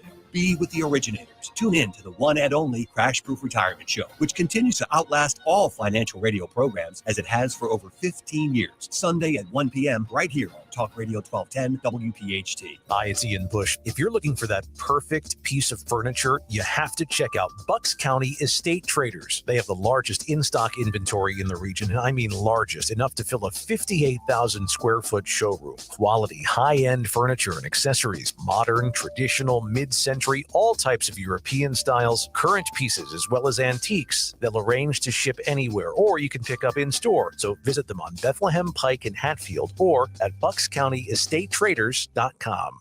Don't miss Dr. Marianne Ritchie, your radio doctor, Saturday afternoons at 5. Tune in for accurate information so you can make the right medical decisions. Your radio doctor, Dr. Marianne Ritchie, Saturday afternoons at 5 on Talk Radio 1210 WPHT.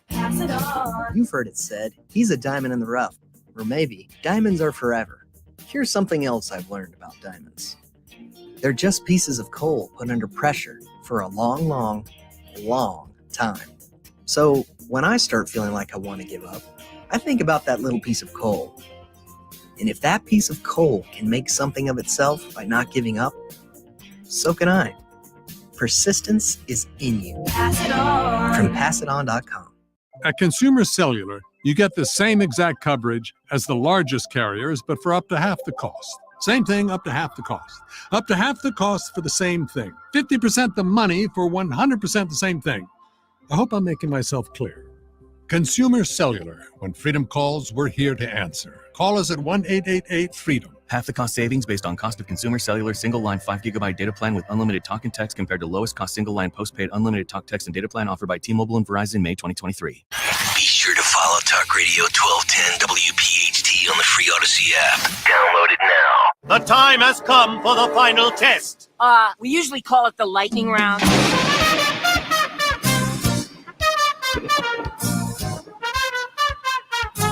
All right. It is the lightning round here on Talk Radio 1210. Hit us with that all-time photo. I really like Byron's call, by the way. We'll continue to see these VP candidates, how they play out. The main thing is, as much as you want to get of conservative populism and help in winning. So the vetting is going to be severe. I don't think we're going to see this for quite a while.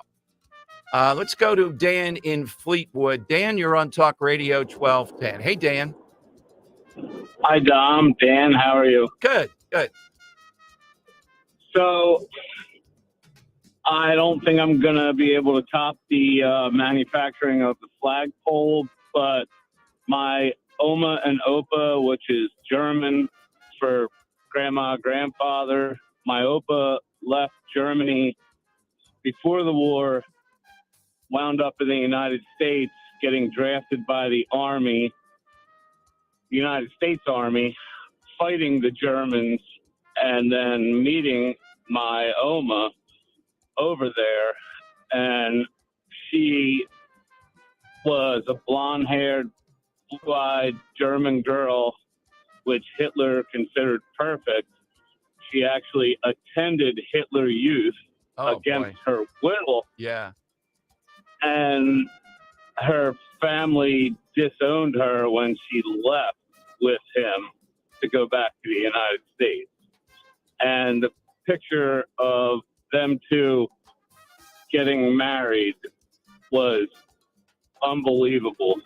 And they have been married for 70 years. Oh, my God. You're bringing the heater. Thank you, Dan. That's personal, though. That's personal. So Yeah. when you have trouble, Yeah. but I mean, that is the American story right there. All right, Robert in Ben Salem on Talk Radio 1210. Robert, afternoon. Hey, Dom, I'll be quick. When I first tuned in, you were talking to Dr. Ben Carson, but when I heard him speak, I thought that Joe from Exton had called in early. Ben and Joe from Exton sound so much alike. It's uncanny. It is. We'll have to play the two of them back to back and see if we can tell which one's which. Yeah, that would be great, like a contest or something. Yeah. I'll get right to it. My brother altered my answer, but it's still within the same realm. I'm going to go with the picture of the footprint on the moon. Ah, yes. Great one. Great one. Conspiracy theorists and all that stuff aside, we're back on the moon again for some reason. The Earl of Tacony jumping in here, the number one caller of 2023. The 2023 Caller of the Year. Thank you, Earl. And Earl, thank you for spotting a slight flaw on my part that we have corrected. Just wanted you to know that. Yeah, I wasn't quite sure I heard that. I rewound it several times. It's like, I know it's like when you're doing something live and, JJ, it happens. But this is not my Republican Party that would, nominate a Democrat California governor who signed the 1967 Therapeutic Abortion Rights Act and legalized abortion in California. I mean, if Ronald Reagan's going to be the icon of Republicanism, I can't be a Republican. All right, so you're saying that in the vein, in the vein of Tulsi Gabbard here. Yes, because he was a Democrat governor, right, and he signed the 1967 law legalizing abortion in California, one of the first laws. And he changed his mind and became known as being anti-abortion. But the 1967 law was only for rape, incest, and health of the mother. Yeah, exactly. But, Reagan is a perfect example in a lot of regards. Can I throw out another example, yeah. too? Jeff Van Drew. I mean, we kind of just, I think it's generally accepted that he has changed his viewpoints on a lot of things. And why doesn't Tulsi get the same kind of treatment? Well, Jeff Van Drew was told to me by Harry Hurley, the dean of the Jersey Shore, Earl, this guy's solid. You can endorse him. You can be with him and all that. He has gained in being more of a conservative since he's moved over to the Republican Party. Well, a life well lived is the best teacher. So you have that. So who's your photo? What's your photo? Jim's not sure if this actually came through. Thich Quang Duc, the Vietnamese monk, the Buddhist monk, who 1963 went into the middle of a street in Saigon and set himself on fire to protest religious persecution of the Buddhists by the Christian government. Yep, exactly right. Seeing that, Dan, people dousing themselves with gas. Sometimes they did it en masse. Monks in Vietnam. It became a thing that had to, the other iconic photo, we didn't have time to get to it, was, I told Dan, the general holding the gun to a suspected Viet Cong and executing him on TV. Just shocking. All right, Dan, it is time to get today's winner, and then we'll put him in the hat. And we will determine the winner of the week for the $50 gift card. So, Dom, today's winner, I think, might just be universal, because ever since he gave his answer, multiple callers have called in that it was a fantastic answer. The photo of the firemen after 9/11 putting up the flag, and Bill gave us great information about the flag and the pole raised above the rubble, and he was related to someone who made the pole, right? Father was his father. That's amazing. That made it. Yeah, that was an unbelievable call. Look, sometimes it's like running into Wilt Chamberlain, the greatest player ever. See how I squeeze that in? Yeah. That you have to deal with here. So that's the winner today. I'm in agreement, Dan. So Monday, who's somebody who'd make for a great president? Don in Franconia called in with Brian Cranston. Tuesday, in honor of the horse escapee, what's a quirky news story centric to Philadelphia? Robert in Bensalem won the day with Frank Rizzo's cummerbund and nightstick. Wednesday, what's something that wouldn't be possible without capitalism? Erica from Center City called in with the patent. Right. And Thursday, you heard we were celebrating Miracle on Ice. What's a great inspirational film based on a true story? Tom and Marlton gave a suggestion for Netflix's Naiad about the swimmer that swims from Cuba to America. And Friday, you just heard what's an all-time iconic photograph, Bill and Palmyra, firemen after 9/11. Dom, let's throw them all into the hat, get that drum roll going.